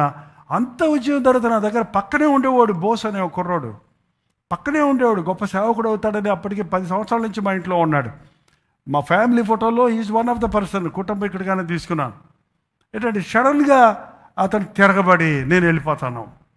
ఏం వెళ్ళిపోతాడు? ఆ దెయ్యాల నుంచి నిన్ను పట్టుకుని ఏంట్రా బాబు అంతే. అది ఎంత ఏడ్చేవాడిని, కాళ్ళు పెట్టుకొని ఏడ్చాను. పోకరా అంటే చివరికి వాడిని నప్పించడానికి ఆంధ్రాలో పాస్టర్ గారి దగ్గర పెడతాను, పో నీకు సన్న ఇష్టం లేకపోతే వెళ్ళని పాస్టర్ గారి దగ్గర పెట్టా. అక్కడ సాక్ష్యం పాడు చేసుకున్నాడు. అక్కడి నుంచి ఇంకో చోటకి వెళ్ళిపోయాడు. గుడివాడలో సర్కార్ ఎక్స్ప్రెస్లో మీటింగ్కి వెళ్తా, ఆ యొక్క స్టేషన్లో రైల్వే స్టేషన్లో దిగి సోడా తాగుదామని సోడా కొట్టు దగ్గరికి వెళ్ళి సోడా ఒకటి కొట్టంటే ఈడు సోడాలు అమ్ముకుంటున్నాడు. ఒరేయ్ ఎదురు సోడాలు అమ్ముకుంటున్నావు, పారిపోయావంట పాస్టర్ గారి దగ్గర నుంచి. ఏం చెబుతాడు ఆయన? చివరికి జీవితం సాక్ష్యం అంతా పాడు చేసుకున్నాడు. ఇప్పుడు కూడా ఎక్కడ ఉన్నాడు, కలుస్తాడు. కానీ దేవుని చిత్తం చేయనప్పుడు నష్టపోతామండి. గాయాల్లో నుంచి దేవుడు పాఠాలు నేర్పిస్తాడు. చెప్పండి మాట. నీకు వచ్చిన నిందలు నీకు పాఠాలు నేర్పిస్తాయి. కలలుగానే వాడు వచ్చాడని నిలిచారలేదా యోసేపుని? ఏంటండి, చెయ్యని నేరానికి సరసాల్లో పెట్టడం లేదా పోతిఫరు? కానీ అదంతా మీరు కీడుగా ఎంచారు, కానీ దేవుడు అది నాకు మేలుగా చేశాడు. నేను అత్యధికంగా హెచ్చిపోకూడనట్లు నా శరీరంలో ముళ్ళు ఒకటి ఉంది అన్నాడు పౌలు. ముళ్ళుల్లో ఉంటారు కొంతమంది మనుషులు, గుచ్చుతూనే ఉంటారు. ఏంటండి, విమర్శిస్తూనే ఉంటారు, పెద్దానికి వ్యతిరేకంగా మాట్లాడుతూనే ఉంటారు. అప్పుడు మనసు బాధపడుతుంది, వేదన పడుతుంది, గాయపడుతుంది. కానీ అది దేవుడు మన మేలు కొరకు మార్చడానికి అత్యధికంగా హెచ్చిపోకూడనట్లుగా పెట్టాడు అన్నాడు పౌలు. అలాంటిది లేకపోతే, మనల్ని అదుపు చేసేవాళ్ళు ఉండకపోతే మనల్ని ఎవడు పట్టుకోలేడు. ఇక మనం గాయపడకుండా, కన్నీరు కార్చకుండా క్రీస్తు సారూప్యంలోనికి రాలేమండి. ప్రభు గాయపరచబడ్డాడు కాబట్టే పునరుద్ధారుడయ్యాడు. గాయాలు పొందాడు కాబట్టే ఆయన పొందిన దెబ్బల చేత మనకు స్వస్థత కలుగుతున్నది. ఆయన గాయాల ద్వారా మనకి మేలు కలుగుతుంది. కాబట్టి మనం కన్నబిడ్డలే ఒక్కోసారి గాయపరుస్తారండి. బిడ్డల ద్వారా బిడ్డలు ఒక్కొక్కసారి మాట్లాడే మాటలు, నా కుమారులు కూడా ఒక్కోసారి వాళ్ళు నన్ను ఎంతగా బాధ పెట్టారో ఆ మాటలతో. ఆ మాటల్లో మనం లోకస్తులమైతే వేరేలా ప్రవర్తిస్తాం. కానీ అంత బాధలో కూడా కన్నీరు గార్చడానికి ప్రభు సన్నిధిలో నా తప్పేమన్నా ఉందా, నా పెంపకంలో తప్పు ఉందా అని పరిశీలించుకొని ప్రార్థించుకొని మరింతగా వారి కోసం రాత్రంతా నన్ను తిట్టిన ఎవరైనా తిట్టారంటే వాళ్ళ కోసం రాత్రంతా ప్రార్థన చేస్తారండి. మీకోసం ఎవరికైనా ప్రార్థన చేయాలంటే తిట్టేయండి. ప్రభువా కనికరించు, ప్రభువా క్షమించు, ప్రభువా సహాయం చేయి, ప్రభువా నాకు తట్టుకునే శక్తి దయచేయి, ప్రభు వారికి గ్రహింపు దయచేయి. ఆ 2వ రోజు 3వ రోజు వచ్చి క్షమాపణ అడుగుతారు. I'm sorry daddy, sorry. ఏంటండి భార్య గాయపరుస్తుంది ఒకసారి. అబ్బో నా భార్య బ్రష్ నెంబర్ 1. అందుకని ఆ మాటలు మనల్ని జాగ్రత్తగా ఉండడానికి సహాయం చేస్తాయి. నింద పడకుండా ఉండటానికి, సందు దొరకకుండా ఉండటానికి, నింబరంగా బ్రతకడానికి, తిన్నగా బ్రతకడానికి. గాయాల వలన ఒక వ్యక్తి పరిపూర్ణుడు అవుతాడు. గాయాల వలన ఒక వ్యక్తి అనుభవాలు సంపాదించుకుంటాడు, దీవెనలు సంపాదించుకుంటారు. అందుకని గాయాలు కలిగినప్పుడు కృంగిపోవద్దు. డోంట్ యాక్ట్ నెగిటివ్గా ప్రవర్తించొద్దు. గాయపడిన నేను ఇంకేం చేయగలను, నా బతుకే గాయాలతో ఉంది, నా బతుకే సమస్యలతో ఉంది, నాకే బోల్డ్ బాధలు ఉన్నాయి, నేనేం పెంచేది 3 పిల్లలను అనుకోలేదు. కానీ 3 బిడ్డలను ఎలా పెంచిందంటే, ఒకడు సైన్యాధిపతి అయ్యాడు, ఇంకొకడు పరాక్రమశాలుడయ్యాడు, దావీదును కాచుకోగలిగాడు. ఎవరిని చంపాడంట? ఇప్పుడే చదవండి అక్కడ. సెరూయా కుమారుని అభిషై రాజును ఆదుకొని ఆ ఫిలిస్తీయుని, ఎవడా ఫిలిస్తీయుడు? రెఫాయేలు సంతతివాడు. అతడు ధరించిన ఖడ్గం కొత్తది, వాని ఈటె 300 తులముల ఎత్తుగల ఇత్తడిది. దావీదు మీదకి ఎంతమంది వచ్చారనుకుంటున్నారండి? ఇంకొక 20వ వచనం చదవండి. ఇంకొక యుద్ధము గాతు దగ్గర జరిగాను. అక్కడ మంచి ఎత్తరి ఒకడు ఉండెను, ఒక్కొక్క చేతికి 6 వేళ్ళు అంట. 24 వేళ్ళు. చేతికే కాళ్ళకి కూడా, చేతులకి కాళ్ళకి 6 వేళ్ళు అంట వాడికి. అతడు ఇశ్రాయేలుని తిరస్కరించుచుండగా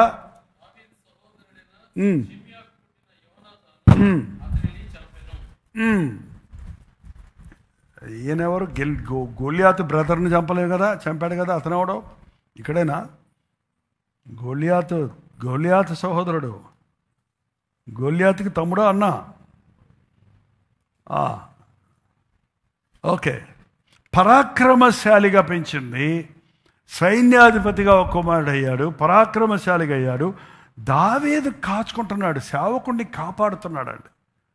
సేవకుడు పెయిడ్ వర్కర్స్ని పెట్టుకొని బాడీ గార్డ్స్ని పెట్టుకోవడం కుదరదండి, అవసరం లేదండి. ఈ రోజుల్లో అది ఫ్యాషన్ అయిపోయింది. సేవకులకు కూడా బాడీ గార్డ్స్ అంట, సేవకుడికి కూడా సెక్యూరిటీ, సేవకుడి దగ్గర కూడా చుట్టూ మనుషులు కంట్రోల్ చేయటం అక్కర్లేదు. యేసుప్రభు పెట్టుకోవాలి, శిష్యులే ఆయన కంచెవరు, ఆయన చుట్టూ. ఒక వ్యక్తి ఒక పొజిషన్లోకి వచ్చేటప్పటికి అనేక మందికి అవసరం అవుతాడు కాబట్టి మీదకి వచ్చేస్తారు. వాళ్ళు కంట్రోల్ చేయకపోతే సేవకుడికి ఏమవ్వదు, కానీ ఆ ప్రేయర్కి వచ్చే వాళ్ళని కంట్రోల్ చేయకపోతే ఏమైపోతారు చెప్పండి? ఒక్క మీటింగ్లో ఒక్క అపాయం కలిగిందంటే, ఎవరన్నా ఒక 5 చచ్చిపోయారంటే ఏమవుద్ది చెప్పండి? ఈ రోజుల్లో ఎలా ఉన్నారు మనుషులు? ఏంటంటే మీటింగ్కి వెళ్ళి చచ్చారు అని ఎంత అవహేళన చేస్తారు. దేవుని నామానికి కదా సిగ్గొచ్చేది ఫైనల్గా. అందుకే కొంతమందిని దేవుడు మనం సిద్ధం చేసుకోవాలి, మన బిడ్డల్ని రీతిగా పరిచర్యలో సహాయం చేసేవాడిని, పరిచర్యలో పాలు పంపులు పొందేవాడిని. పరిచర్య బాగా జరగడానికి, సేవకుడు బాగా ముందుకు సాగాలంటే, మరి ఎక్కువ పని చేయాలంటే అదే మనసు కలిగిన, అదే భారం కలిగిన సేవకుని యొక్క విలువ తెలిసిన వాళ్ళు కావాలంటే.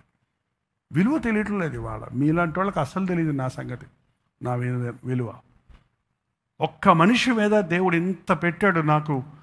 నాకేదన్నా అయితే నాకే బాధ లేదు. నా దేవుడు ఇచ్చిన సేవ ఏమైపోద్ది? తప్పకుండా ఇంకొకరు చేస్తారు. నేనేమి సందేహించటం లేదు, అది సందేహించటం లేదు. నువ్వు చేయకపోతే ఇంకొకటి ద్వారా దేవుడు చేయిస్తాడు. నువ్వు లేకపోతే అది దేవుని సేవ అయితే దేవుడు మరొకరిని ఎన్నుకుంటాడు. బట్ ఆ విషయం గమనిస్తాం లేదు. చెప్పిస్తున్నప్పుడు ఎవరికి రోషం వచ్చింది? అభిషయ్ 9వ వచనం. సెరూయా షిమి అన్నవాడు తిడుతున్నాడయ్యా. అది కాదు నేను చెప్పింది, మీరు కన్ఫ్యూజ్ చేస్తారంటే నన్ను. అక్కడే ఉందండి షిమి. 7వ వచనం చదవండి. అదే ఈ షిమి తిట్టాడు, దానికి ఎవరికి రోషం వచ్చింది? చదవండి ఇప్పుడు 9వ వచనం. సెరూయా కుమారుడైన అభిషై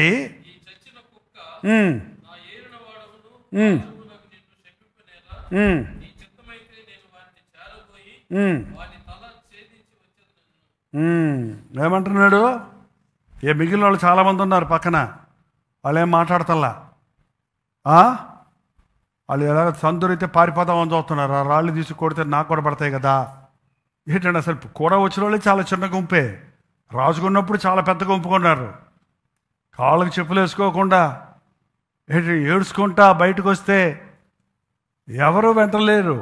ఎందుకు నాకు సొంత కుమారుతో నేను పోరాడాలి?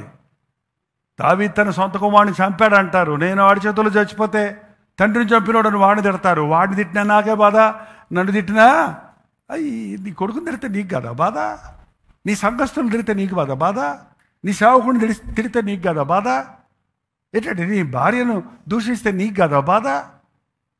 ఏదో కొంతమందికి నా తెలీదు, తన సంగతి నా తెలీదు, వాడి సంగతి అంటారు. ఏంటి ఎట్టబోద్ది? తెంచుకుంటే తెగిపోయే బంధమాది.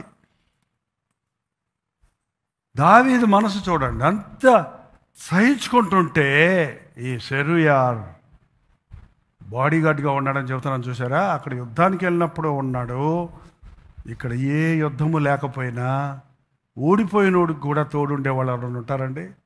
నిందలు నిందించే వాళ్ళకు తోడు ఎవరైనా ఉంటారా? అందరి చేత హీనంగా ఎంచబడినోడికి నేను ఉన్నాను అని చెప్పేవాళ్ళు ఎవరైనా ఉంటారండి? అబ్బే, నీతో ఉంటే నాకు కూడా నింద వస్తుంది, నేను కూడా ఉంటే నీతో ఉంటే నాకు కూడా శ్రమ వస్తుంది అంట. కానీ ఎట్లా పెంచింది ఆ తల్లి? శ్రమలలో నుండి వచ్చిన తల్లి తన బిడ్డలకు నేర్పించింది ఏంటంటే, శ్రమను సహించడం నేర్చుకో, శ్రమ పడటం నేర్చుకో, శ్రమలో ఉన్న వారికి సహాయం చేయటం నేర్చుకో. దావీదును దేవుడు కోరుకున్నాడు, దావీదుని దేశానికి రాజుగా పెట్టుకున్నాడు. దావీదు దగ్గర నువ్వు పనోడు అనిపించినా పర్వాలేదు, నువ్వు మంత్రి అక్కర్లేదు, నువ్వు సహాయ మంత్రి అవ్వక్కర్లేదు, మీ అన్నలాగా సైన్యాధిపతి అవ్వక్కర్లేదు, we just be a part of him, అంతే. ఆయన పక్కన ఉండు అని పంపించింది అనమాట. అదిగాక ఆయన కోపం వచ్చినప్పుడు ఏం చేశాడు? ఇప్పుడు ఈ చచ్చిన కుక్కను వెళ్ళిన వాడు రాజుకు నిన్ను చెప్పించనేలా. అతని మనసులో ఎట్టుంది?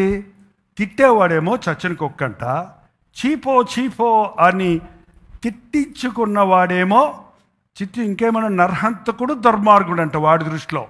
షిమీ దృష్టిలో దావీదు ఎవరు? నరహంతకుడు, దుర్మార్గుడు. ఆయన అభిషేక దృష్టిలో ఎవడో? నా ఏలిన వాడవును, రాజువే నువ్వు, నిన్నెవడు వాడు చెప్పించడానికి? నీ చిత్తమైతే నేను వానికి చేరబోయి వాని తల ఛేదించదన నేను. ఇక్కడ చూడండి దట్ కంట్రోల్. ఆ కోపంలో మనోళ్ళు కొన్నిసార్లు కోపంలో, అదేదో చోట మనం ఒక మీటింగ్ పెట్టాం, అంబేద్కర్ వాళ్ళని ఎక్కడో, వాడెవడో తెలియక వాడెవడో నా మీదకి వచ్చాడు. నువ్వేందో ముయ్యమైందని నేరుకు వచ్చేసి ఇష్టం వచ్చినట్టు మాట్లాడుతుంటే మనోళ్ళందరూ చేసి చేశారా, కుమ్మేశారండి. వాడు ఎవడనుకుంటున్నావు అని చెప్పి కుమ్మేస్తే అది పెద్ద గొడవైపోయింది ఆ రోజు రాత్రి. అరే, మనకు ఎవరినన్నా కొట్టడానికి మనమేమి అధికారం ఉందండి? అంటే నా మీద ఉన్న ప్రేమతో అవతలోడికి నువ్వు హాని చేస్తే నాకే కుమ్మిచ్చాడు అని అంటారు కదా. రేపొద్దున ఏమంటారు? ఆయన కొట్టించాడు. వాళ్ళ దగ్గర వాళ్ళందరూ ఇట్లా రౌడీలు. ఒకసారి చెబుతుంటారు, పాస్టర్ దగ్గర ఎవడకుండా వాళ్ళ జోలికి వెళ్ళకుండా కూడా తర్రోయ్ రౌడీలు రా బాబు వాళ్ళందరూ అంటారు. అప్పుడు నిన్ను రౌడీలు అంటే మళ్ళీ ఎవరికి బాధ వస్తుంది? చెప్పకుండా చేసే వాళ్ళందరూ ఇట్టటి సరిపోవాలండి. ఏమి ట్రైనింగ్ అండి మహాతల్లి, ఎలా ట్రైన్. ఇది ఒక్క రోజులో వచ్చే పాఠాలు కావండి. నేను గమనిస్తున్నాను మన యవనస్తులను కొంతమందిని ఎంత నేర్పించాలని కూర్చున్నా ఒక పాఠం నేర్పించడానికి 1 సంవత్సరం పడుతుందండి. కారణం ఏంటంటే ఇన్ని సంవత్సరాలు వారు పెంచి పెరిగి పద్ధతిని బట్టి వారి స్వభావం ఉంది. అది ఓవర్ నైట్లో చేంజ్ అవ్వదు. పుట్టకతో వచ్చింది అంతవరకు ఉంటుందండి. తర్వాత వచ్చింది it's discipline. Unless the holy spirits help, ప్రభు ఆత్మ సహాయం చేస్తే that is a different matter. Even then మీకు మొన్న కదా జ్ఞాపకం చెప్పాము, ఎవరు కుమారుడు జ్ఞానము గురించి అడుగు అని సొలొమోను తల్లి సొలొమోనుకు చెప్పుకుంటూ వచ్చింది. కాబట్టి వాడు పెద్దోడైనప్పుడు ఏం కావాలని అడిగితే జ్ఞానం కావాలని అడిగాడు. అదే తల్లి డబ్బులు డబ్బులు డబ్బులు, నాకు సింహాసనమే, నా కత్తి, నా శత్రు అది అడిగి చెప్తూ ఉంటే అదే చెప్తారు వాళ్ళు. చూసారు, ఏ తల్లి మోసేకి తల్లి నేర్పించింది చిన్నప్పటి నుంచి. ఆమె దాదిగా వచ్చి నేర్పించింది. తల్లి ఫరో రాజకుమార్తెగా ఉన్న కన్న తల్లి కాబట్టి పక్క నుండి నేర్పించింది. కాబట్టి చిన్నప్పటి నుంచి రాజభోగాలు చూసినప్పటికీ, రాజాధికారంలో ఉన్నప్పటికీ, పెద్దవాడైనప్పుడు he made its own decision. ఐగుప్తు ధనము కంటే క్రీస్తు విషయమైన నింద గొప్ప భాగ్యము. అల్పకాల పాప భోగం అనుభవించడం కంటే దేవుని బిడ్డలతో శ్రమ అనుభవించడమో మేలని డెసిషన్ చేసుకున్నాడు. తల్లి ప్రభావం. దయచేసి మీ పిల్లలు ఎలా పెంచుకుంటున్నారో జాగ్రత్త అండి. పిల్లలకు డబ్బాశలు పెట్టకండి, లోకాశలు పెట్టకండి. పిల్లలకు అబద్ధాలు నేర్పించకండి. పిల్లల దగ్గర మీరు అసహ్యమైన విషయాలు, ఏంటది దూషణ విషయాలు, బ్యాడ్ నెగిటివ్ మాట్లాడకండి. దట్ విల్ ఎంతో ప్రభావం చూపిస్తుంది అండి. అది వాళ్ళ మీద ఎంతో ప్రభావం చూపిస్తుంది. ఒక తల్లిని తిడితే ఆ బిడ్డ ఎట్లుంటుందో తెలుసండి. చిన్నపిల్లలు 5-6 సంవత్సరాల అమ్మాయి బిడ్డ కూడా మీరు తల్లిని గద్దించి చూడండి, ఆ తర్వాత పాపా రా అనండి, ఏమంటుంది చూద్దండి. I hate you. ఎందుకో ఎంత ప్రభావం చూపిస్తుంది చూడండి బిడ్డల మీద. తల్లిని ఎవరైనా ఒకళ్ళు గద్దించారంటే ఎందుకు గద్దించారు? తప్పు చేస్తే గద్దించారు. కానీ ఆ బిడ్డగా తెలుస్తుందా? తప్పు చేశారు కాబట్టి గద్దించారు, అధికారం ఉంది కాబట్టి గద్దించారు అంటే పిల్లకి తెలుస్తుందా? అది తెలియదు. అందుకనే మీరు భార్యాభర్తలు గద్దించుకుంటే, తిట్టుకుంటే, దానికి తిట్టుకుంటామంటేనే బాగుంటుంది. గద్దించుకోవటం ఎక్కడుంది మీకు? పిల్లల్ని ఎదురుకుండా పెట్టుకొని చేయకండి. వాళ్ళు పోయి గదిలో పోయి ఆ కాసేపు పోటీ కార్టూన్ చూసుకోవాలండి. పోనీ ఏం పోయింది? మీ మాటలు వినటం కంటే కార్టూన్ కూడా వాళ్ళకి తక్కువే హాని చేస్తుంది. నథింగ్ ఈజ్ గుడ్డి కంటే ఏంటది, గుడ్డి కంటే మెల్లకన్ను మేలని, గుడ్డి కన్ను కంటే మెల్లకన్ను మేలని.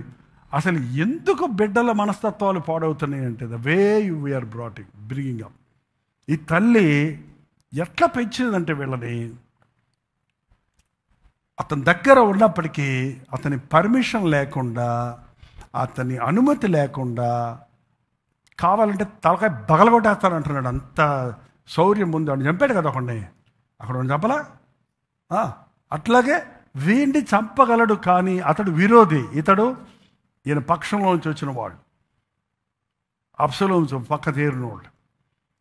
తల పగలగొడతాను, ఇది కూడా నీ చిత్తమైతే వారిని చేరబోయి, అందుకు రాజు, ఏందయ్యా మీకు ఎందుకయ్యా కంగారు, శపించనివ్వండి అయ్యా, దావీదుని శపించమని యెహోవా చెప్పండి, ఎవడో శపిస్తాడు.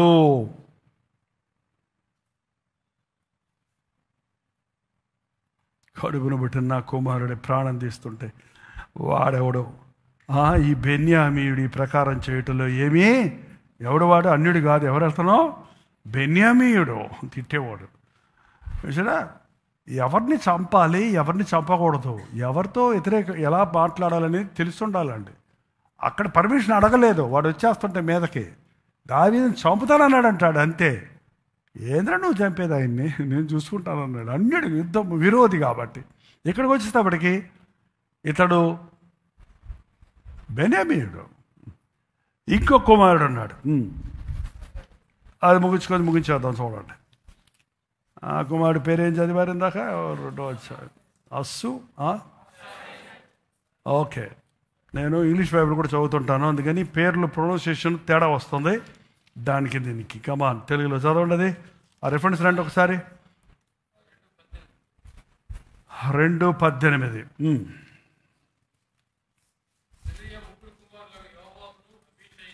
అబీషయును అసాహేలు. దీర్ఘముందా లేదా? నా కళ్ళు కనపడుతుందా? ఆషాహేలు దీర్ఘముందిగా. ఆషాహేలు, అషాహేలు. పోని ఏంటి ఈయన సామర్థ్యం ఏంటంట? అక్కడే ఉంచడండి. అడవి లేడి అంత తేలికగా పరిగెత్తగలిగిన వాడు. అతడు కూడా యుద్ధంలో ఉన్నవాడు, కానీ పాపం అర్ధాంతరంగా అతన్ని చంపేశారు. ఓకే, అడవి లేడి అంత తేలికగా చురుకైన వాడండి, చురుకైన వాడు. పరిగెత్తరా అంటే కొంతమంది ఎప్పుడు అంటారు, ఏంటంటే తొందరగా అన్నాం అనుకోండి మొత్తానికే బ్లాంక్ అయిపోద్ది. నేను చూస్తున్నాను కొంతమంది ఏంటంటే చురుకైన వాడు. ముగ్గురే సైన్యాధిపతి అవ్వాడంటే అంత మామూలు, అంత ఈజీ కాదు. ముగ్గురిని యోగ్యులుగా పెంచింది మహాతల్లి. ఆమె జీవితంలో ఎన్ని గాయాలు ఉన్నాయో, ఎన్ని బాధలు ఉన్నాయో, ఆ బాధల్లో నుంచి ఆ బిడ్డలను బాధలు తట్టుకోవటం ఎట్లా, బాధలను ఎదిరించడం ఎట్లా, గాయాలు కలిగినప్పటికీ జయాన్ని సంపాదించడం ఎట్లా అనేది నేర్పించింది. ఈ రోజున మహాతల్లులు ఉన్నారండి, మన వైకుంఠపురంలోనూ ఉన్నారు, ఎక్కడ కాదు. అటువంటి మహాతల్లుల్ని, తండ్రులను దేవుడు మన సంఘంలో లేపనుగాక.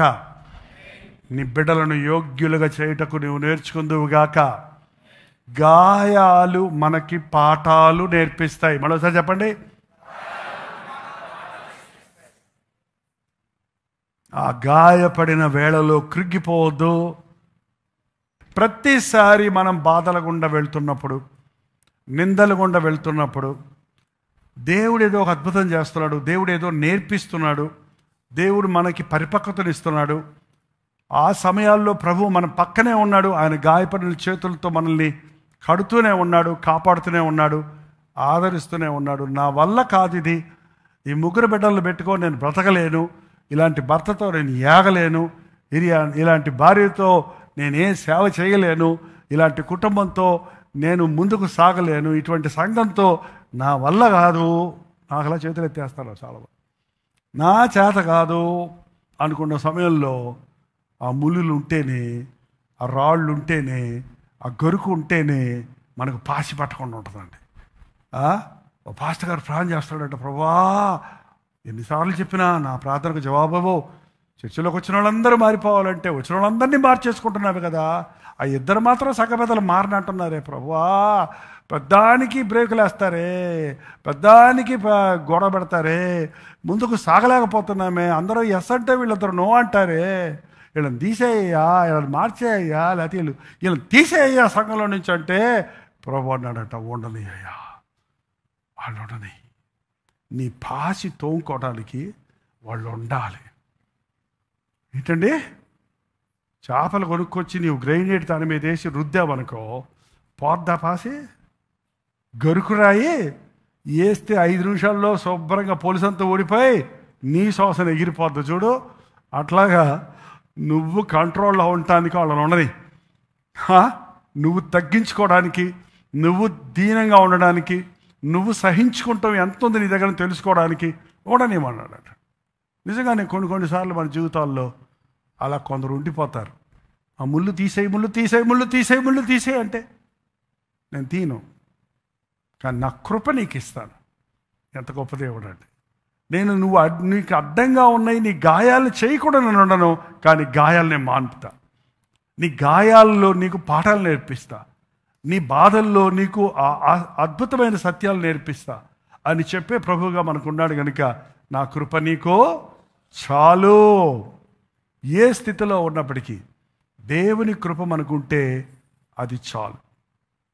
మన సామర్థ్యంతో మనం ఏం చేయలేమండి, ఆయన కృప ద్వారా మనం సమస్తము చేయగలుగుతాం. మీ బిడ్డల విషయాల్లో, మీ కుటుంబాల విషయాల్లో దేవుని కొరకు బతకటం బిడ్డలకు నేర్పిద్దాం. నిజంగా ఈ సంఘంలో ఉన్న తల్లులు బిడ్డలకు దేవుని సేవ యొక్క విలువను నేర్పిస్తూ ఉండుంటే, ఇందాక ఎక్కడో ఫోటో చూపించాల్సిన అవసరం లేదు. ఇవాళ 50 సంవత్సరాల సేవలో ఈ సంఘములో నుండి సేవకులైన వాళ్ళ పిక్చర్స్ అన్నీ ఇక్కడ పెట్టి, ఈ సంఘములో 50 సంవత్సరాల్లో ఇంతమంది దైవజనులు అయ్యారు, ఇన్ని స్థలాల్లో పరిచయం చేస్తున్నాడని అతిశయంగా చెప్పుకొని ఉండేవాడినండి. కానీ ఏళ్ళలో లెక్క పెట్టవచ్చు తమ బిడ్డలు దేవునికి ఇచ్చిన వారిని. ఇప్పుడున్న జనాంగం మరింత చురుకైన వారు, మరింత తెలివైన వారు, మరింత ఎడ్యుకేటెడ్గా ఉన్నారు, చదువుకుంటున్నారు, జ్ఞానం కలిగిన వారు ఉన్నారు, మంచి పర్సనాలిటీస్ కలిగి ఉన్నాయి. వాళ్ళు పెరిగిన వాతావరణాలు, మీరు రక్షించబడిన తరువాత పుట్టారు కాబట్టి దైవభయంలో పెరిగిన వారు, బహు సులభంగా మీరు వారి దేవుని చేతుల్లో పడేస్తే లోకమంతటినీ ప్రభు పాదాల దగ్గర తేవటానికి ఏర్పడే సైన్యంలో మన బిడ్డలు కూడా ఉంటారు. కానీ అనేక మంది నేను గమనించింది ఏంటంటే, తల్లిదండ్రులకు ఆశ ఉంది, తీసుకోండి సేవకు వస్తున్నారు అంటున్నారే కానీ the way you have brought up, చూసారా, ఎట్లా పెద్దవాళ్ళు అయినప్పుడు వాళ్ళ డెసిషన్ వాళ్ళు తీసుకోవాలంటే నువ్వు నీ పని నువ్వు చేయి, అంత మట్టుకి బలవంతం చేయటం లేదు ఎవరిని వీ షుడ్ నాట్ ఫోర్స్. ఖచ్చితంగా సేవ చేయాల్సిందే, ఖచ్చితంగా నువ్వు చదువుకోవాల్సిందే, లేక అన్నం పెట్టిన అంటారు కొంతమంది, ఫీజు కట్టిన అంటారు కొంతమంది. అట్లా కాదు ఇది, అది సేవ అనేది బలవంతంగా ఎవరు చేయలేం. బట్ మోసే పెద్దవాడైనప్పుడు నిర్ణయం చేయగలిగాడంటే దానికి కారణం ఆ తల్లి అలా పెంచింది. సమూయేలు గొప్ప ప్రవక్త అయ్యాడంటే కొద్ది రోజులే ఉన్నాడు ఆ బిడ్డ అన్న దగ్గర, అలా పెంచి తీసుకొచ్చి మందిరంలో వదిలిపెట్టింది. ఒక మిషనరీలుగా అనేక దేశాలకు మిషనరీలుగా మారినటువంటి వాళ్ళ బయోగ్రఫీస్ చదివితే వాళ్ళలో అనేక మంది తల్లులు దేవుని ఎరిగిన వారు, దేవుని యొక్క ప్రార్థనలో వారిని రక్షణ నడిపించుకొని సేవలో ప్రోత్సహించిన వారు. ఈవెన్ రాజుల చరిత్రలు చదువుతుంటే కొంతమంది యోగ్యులైన రాజుల సంగతి మనం చూసినప్పుడు ఆమె తల్లి పేరు అని రాస్తారు. అక్కడ తల్లి లేవీరారు అన్నప్పుడు అతని క్యారెక్టర్లో డిఫరెంట్గా ఉంది. ఆ తల్లి సరైన లేనప్పుడు వాళ్ళలో నుంచి ఆ రాజులు ఘోరమైన నీచమైన కార్యాలు చేసేవారిగా పెరుగున్నారు. కాబట్టి తల్లిదండ్రుల ప్రభావం బిడ్డల మీద ఎంతో ఉంటుంది. మన బిడ్డల్లో నుంచి యోగ్యులు బయటికి రావాలంటే మనల్ని వారు చిన్నప్పటి నుంచి వాక్యంతో పెంచాలి, గాయాలు కష్టపడడం నేర్పించాలి. సుఖం ఎప్పుడే నేర్చుకోవచ్చు అండి, కష్టం ఎప్పుడు నేర్చుకోలేము. ముందు కష్టపడ్డోడు సుఖపడవచ్చు ఈజీగా, సుఖపడ్డోడు కష్టపడలేడు ఇక. అందుకే నేను ఎప్పుడు దేవుని స్తుతిస్తున్నాను, నన్ను అన్ని కష్టాలు కూడా తీసుకెళ్ళాడు. ఈవెన్ నవ్వు నేను కష్టపడుతున్నాను, మీకు అర్థమవుతుందో లేదు తెలియదు. చాలామంది నాకు నా అవతారం చూసుకొని ఆయనకేమీ శుభ్రంగా నిద్రపోయి వస్తున్నాడు అనుకుంటున్నాను. నేను కష్టపడుతున్నా, రాత్రి మగలు కష్టపడుతున్నా. టూ మెనీ థింగ్స్, నా కెపాసిటీ సరిపోవట్లేదు నాకు. అన్ని విషయాలు చక్కబెట్టాలి, ఎంతమందిని చక్కబెట్టాలి, ఇన్ని పనులు చక్కబెట్టాలి, ఇన్ని బిల్స్ కట్టాలి, ఇంత విశ్వాసం కావాలి ప్రతి అవసరత తీర్చడం కొరకు.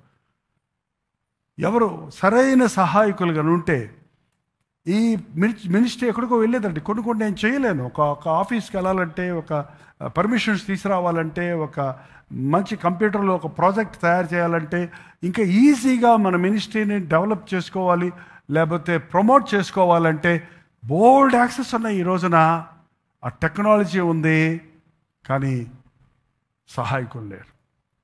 ఐ కెన్ డూ అన్నీ. ఈరోజు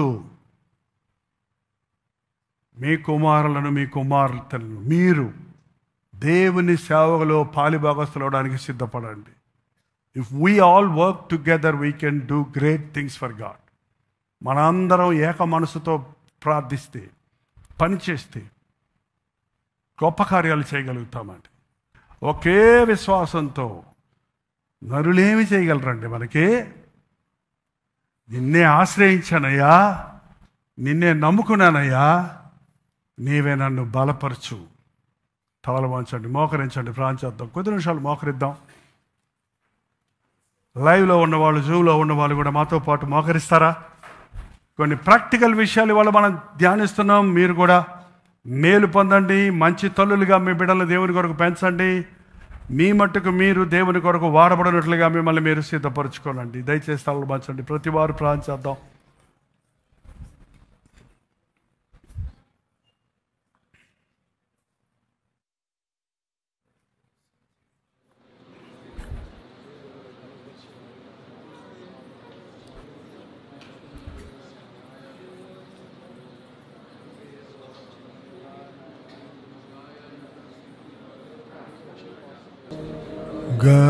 గర్విష్ఠులైన వారు నాతో పోరాడుచుండ, ప్రతి మాటకెల్లవారు పరభావమెంచుచుండ ప్రభువానా ప్రక్కనుండి నన్నాదరించినావు. ప్రభువానా ప్రక్కనుండి నన్ను తప్పించినావు. ప్రభువారిని నమ్మి నిన్నాశ్రయించినాను. నరులేని చేయగలరు భయమేమి లేదు నాకు.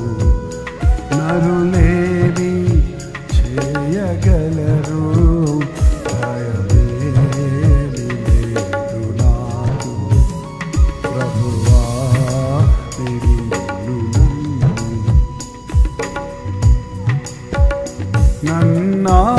నన్నాదుకొంటి నీవు నన్నాదరించినావు. కొన్నావు నీవు నన్ను మన్నించినావు నీవు. ఎన్నాళ్ళు బ్రతికి ఉన్నా నీవే సేవితుదేవా. ఎన్నాళ్ళు బ్రతికి ఉన్నా నీవే సేవితుదేవా. ప్రభువా నిన్ను నమ్మి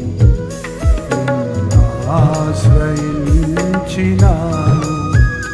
నరులేమి చేయగలరు భయమేమి లేదు నాకు.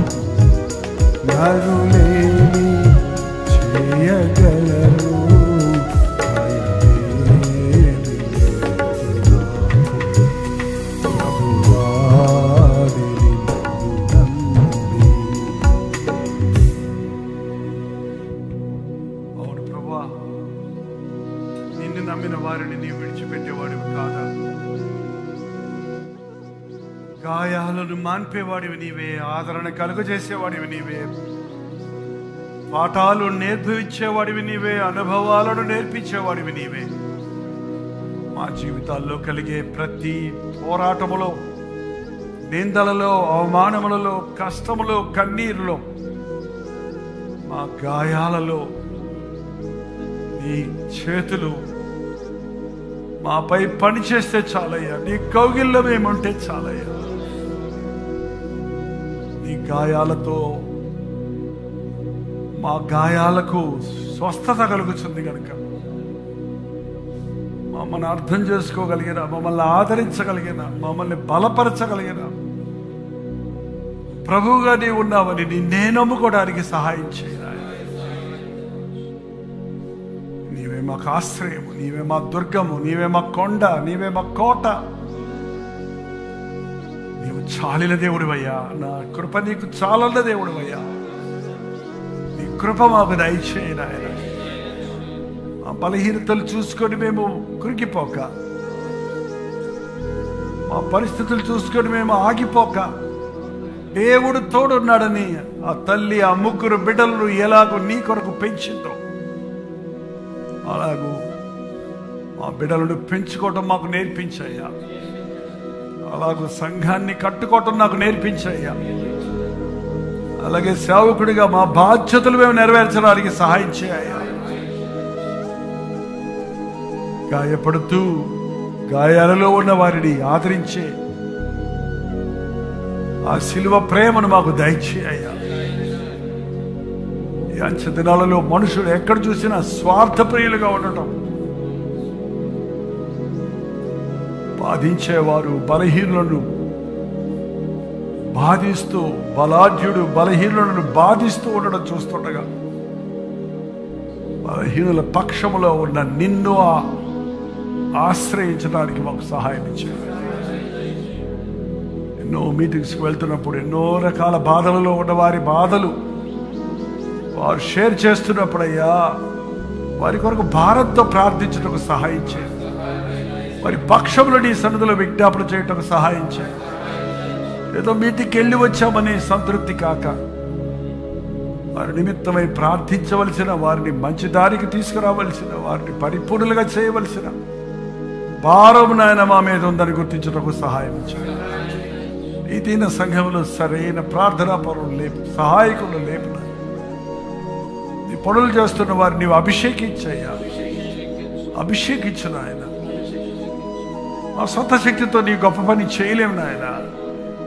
నువ్వు బలపరిస్తేనే మేము చేయగలమయ్యా, నువ్వు తోడుంటేనే మేము చేయగలమయ్యా. నీ తోడు మాకు దయచేయి. ప్రతిరోజు నాయన లైవ్లో జూమ్లో జాయిన్ అవుతూ వాక్యాన్ని వింటున్న నీ బిడ్డలందరినీ కూడా వారి వారి కుటుంబాల నుంచి గొప్పవారు లేవడానికి సహాయం ఇచ్చింది. భయంకరమైన అంచె దినాల్లో, యేసునామం దూషణ పాలవుతున్న దినాల్లో మేమున్నాము కనుక మా బతుకుల్లో బతికి చూపించడానికి సహాయం ఇచ్చారు. ఎవరిని మింగుతున్నా అని గర్జించే సింహం వల్లే వెతుకుతూ తిరుగుతున్న అపవాదిని జయించుటకు విశ్వాసం అనే ప్రార్థన, విశ్వాస ప్రార్థన, ఆత్మ ఖడ్గము దయచేయటం. మళ్ళీ ఇన్ని సేవలు ఇచ్చావయ్యా, ఇన్ని భాషల వారికి నీ మాటలు చెప్పడానికి సాయం చేస్తున్నావు. ఇన్ని స్థలాలకు వెళ్ళిన ఆయన ఎన్నో ఊర్ల నుంచి, ఎన్నో పట్టణాల నుండి దేవుని వాక్యం ద్వారా పట్టబడిన వారు ముఖాముఖిగా చూసి ప్రార్థించడానికి సహాయం చేశారు. ఇంకా ఇలాంటి గెట్ టుగెదర్లు పెట్టడానికి మార్గాలు తెరువయ్యా. సహాయకులు దయచేయనా, త్యాగపూర్ణులు దయచేయ్యా. ఈ సంఘంలో ఉన్న ప్రతి ఒక్కరిని చేతుల్లో వాడబడాలయ్యా. పూర్ణ హృదయంతో నీ పరిచర్య చేయాలయ్యా. సండే స్కూల్ మినిస్ట్రీలో దీవెన దయచేయటం, ఏదైనా నీ కొరకు సాధించాలనే ఆశ మాకు దయచేయి. ఆడియో వీడియో టీంను అభిషేకించిన ఆయన, కెమెరామ్యాన్స్కి సమర్పణ దయచేయి ప్రభు. దేవుని పని చేస్తున్న ప్రతి ఒక్కడు నాయన కత్తి మీద సాములాగా జాగ్రత్తగా చేయడానికి, పూర్ణ హృదయంతో చేయడానికి, పరిశుద్ధమైన హృదయంతో చేయడానికి, క్రీస్తు మీద ప్రేమతో చేయడానికి, నీ పనిని ప్రేమించడానికి మాకు సహాయం ఇచ్చాయి. రాత్రి మాతో పాటు ఏకీవిస్తున్న ప్రతి ఒక్కరిని కూడా దర్శించి ఇంకా నువ్వు ప్రార్థనాత్మనిచ్చి రాత్రి నడిపించమని యేసు క్రీస్తు నామములో అడుగుచున్నాను తండ్రి. మన తండ్రి అయిన దేవుని యొక్క ప్రేమయు, కుమారుడైన క్రీస్తు యొక్క కృపయు, ఆదరణకర్త అయిన పరిశుద్ధాత్మ యొక్క సహవాసము కూడి వచ్చిన మనందరికీ లైవ్లో జూమ్లో వీక్షిస్తున్న మీకును ఇప్పుడును సదాకాలము తోడైండును గాక. ఆమేన్. దేవుని స్తోత్రం. లైవ్లో ఉన్న వాళ్ళందరికీ కూడా దేవుని స్తోత్రం అండి. మేము ప్రార్థన భారాలను 9540 నెంబర్కి, లేకపోతే 91001008 నెంబర్ పంపించండి. ప్రభు చిత్తమైతే రేపు ఉదయం 7 గంటలకు అనుదిన ధ్యానంలో మళ్ళీ కలుసుకుందాం. అంతవరకు దేవుని కృప మీకు తోడైండును గాక. Good night. హల్లెలూయా. దేవునికి స్తోత్రం. రాజమండ్రి పరిసర ప్రాంతాల్లో ఉన్న వారికి శుభవార్త. ప్రభు చిత్తమైతే జూలై 1వ తారీఖు 1 డే గెట్ టుగెదర్ ను మీ కొరకు రాజమండ్రిలో సూర్య గార్డెన్స్ లో ఏర్పాటు చేస్తున్నాం. రండి. ముఖాముఖిగా మిమ్మల్ని చూడడానికి, వ్యక్తిగతంగా మీకోసం ప్రార్థన చేయడానికి కూడా అవకాశం కలుగు చేయండి. దేవుని వాక్యాన్ని ధ్యానిద్దాం, ఆయన్ని ఆరాధిద్దాం, ఆధ్యాత్మికంగా దీవించబడదాం. మధ్యాహ్నం 2 గంటల నుంచి 6 గంటల వరకు, 6 గంటల నుంచి 10 గంటల వరకు 2 సెషన్స్ ఉంటాయి. చిరునామా గమనించండి. Surya gardens function hall, Jawaharlal Nehru road, Rajahmundry. ఇంకా విషయమై మీకు వివరాలు కావాలంటే 9884707779 లేక 9884807779 అనే నెంబర్లకు మీరు కాల్ చేయండి, లేకపోతే వాట్సాప్ పెట్టండి. 954041 నెంబర్కి కూడా మీరు వాట్సాప్ మెసేజ్ పెట్టవచ్చు. తప్పకుండా మీకు వివరాలు తెలియజేయబడతాయి. రండి, ఆశీర్వదించబడండి. కానీ స్తోత్రం. మీరు విన్న వర్తమానం మీకు ఆశీర్వాదకరంగా ఉంటే, మీ ప్రార్థన అవసరతల భారాలు ఉంటే 954041 నెంబర్కి ఇప్పుడే ఒక టెక్స్ట్ లేక వాయిస్ మెసేజ్ ద్వారా వాట్సాప్ పంపించండి. మీ వాట్సాప్లన్నీ పరిశీలించి మేము ప్రార్థిస్తున్నాం. ప్రభు అద్భుతంగా మనకు జవాబులు ఇస్తున్నాం. మీరు ఇతర దేశాల్లో ఉంటే 91001008 నెంబర్కి మీ ప్రార్థన అవసరతలు పంపించండి. ఉచితమైతే రేపు ఉదయం 7 గంటలకు అనుదిన ధ్యానంలో మళ్ళీ కలుసుకుందాం. అంతవరకు దేవుని మహాకృప మీకు తోడైనది గాక.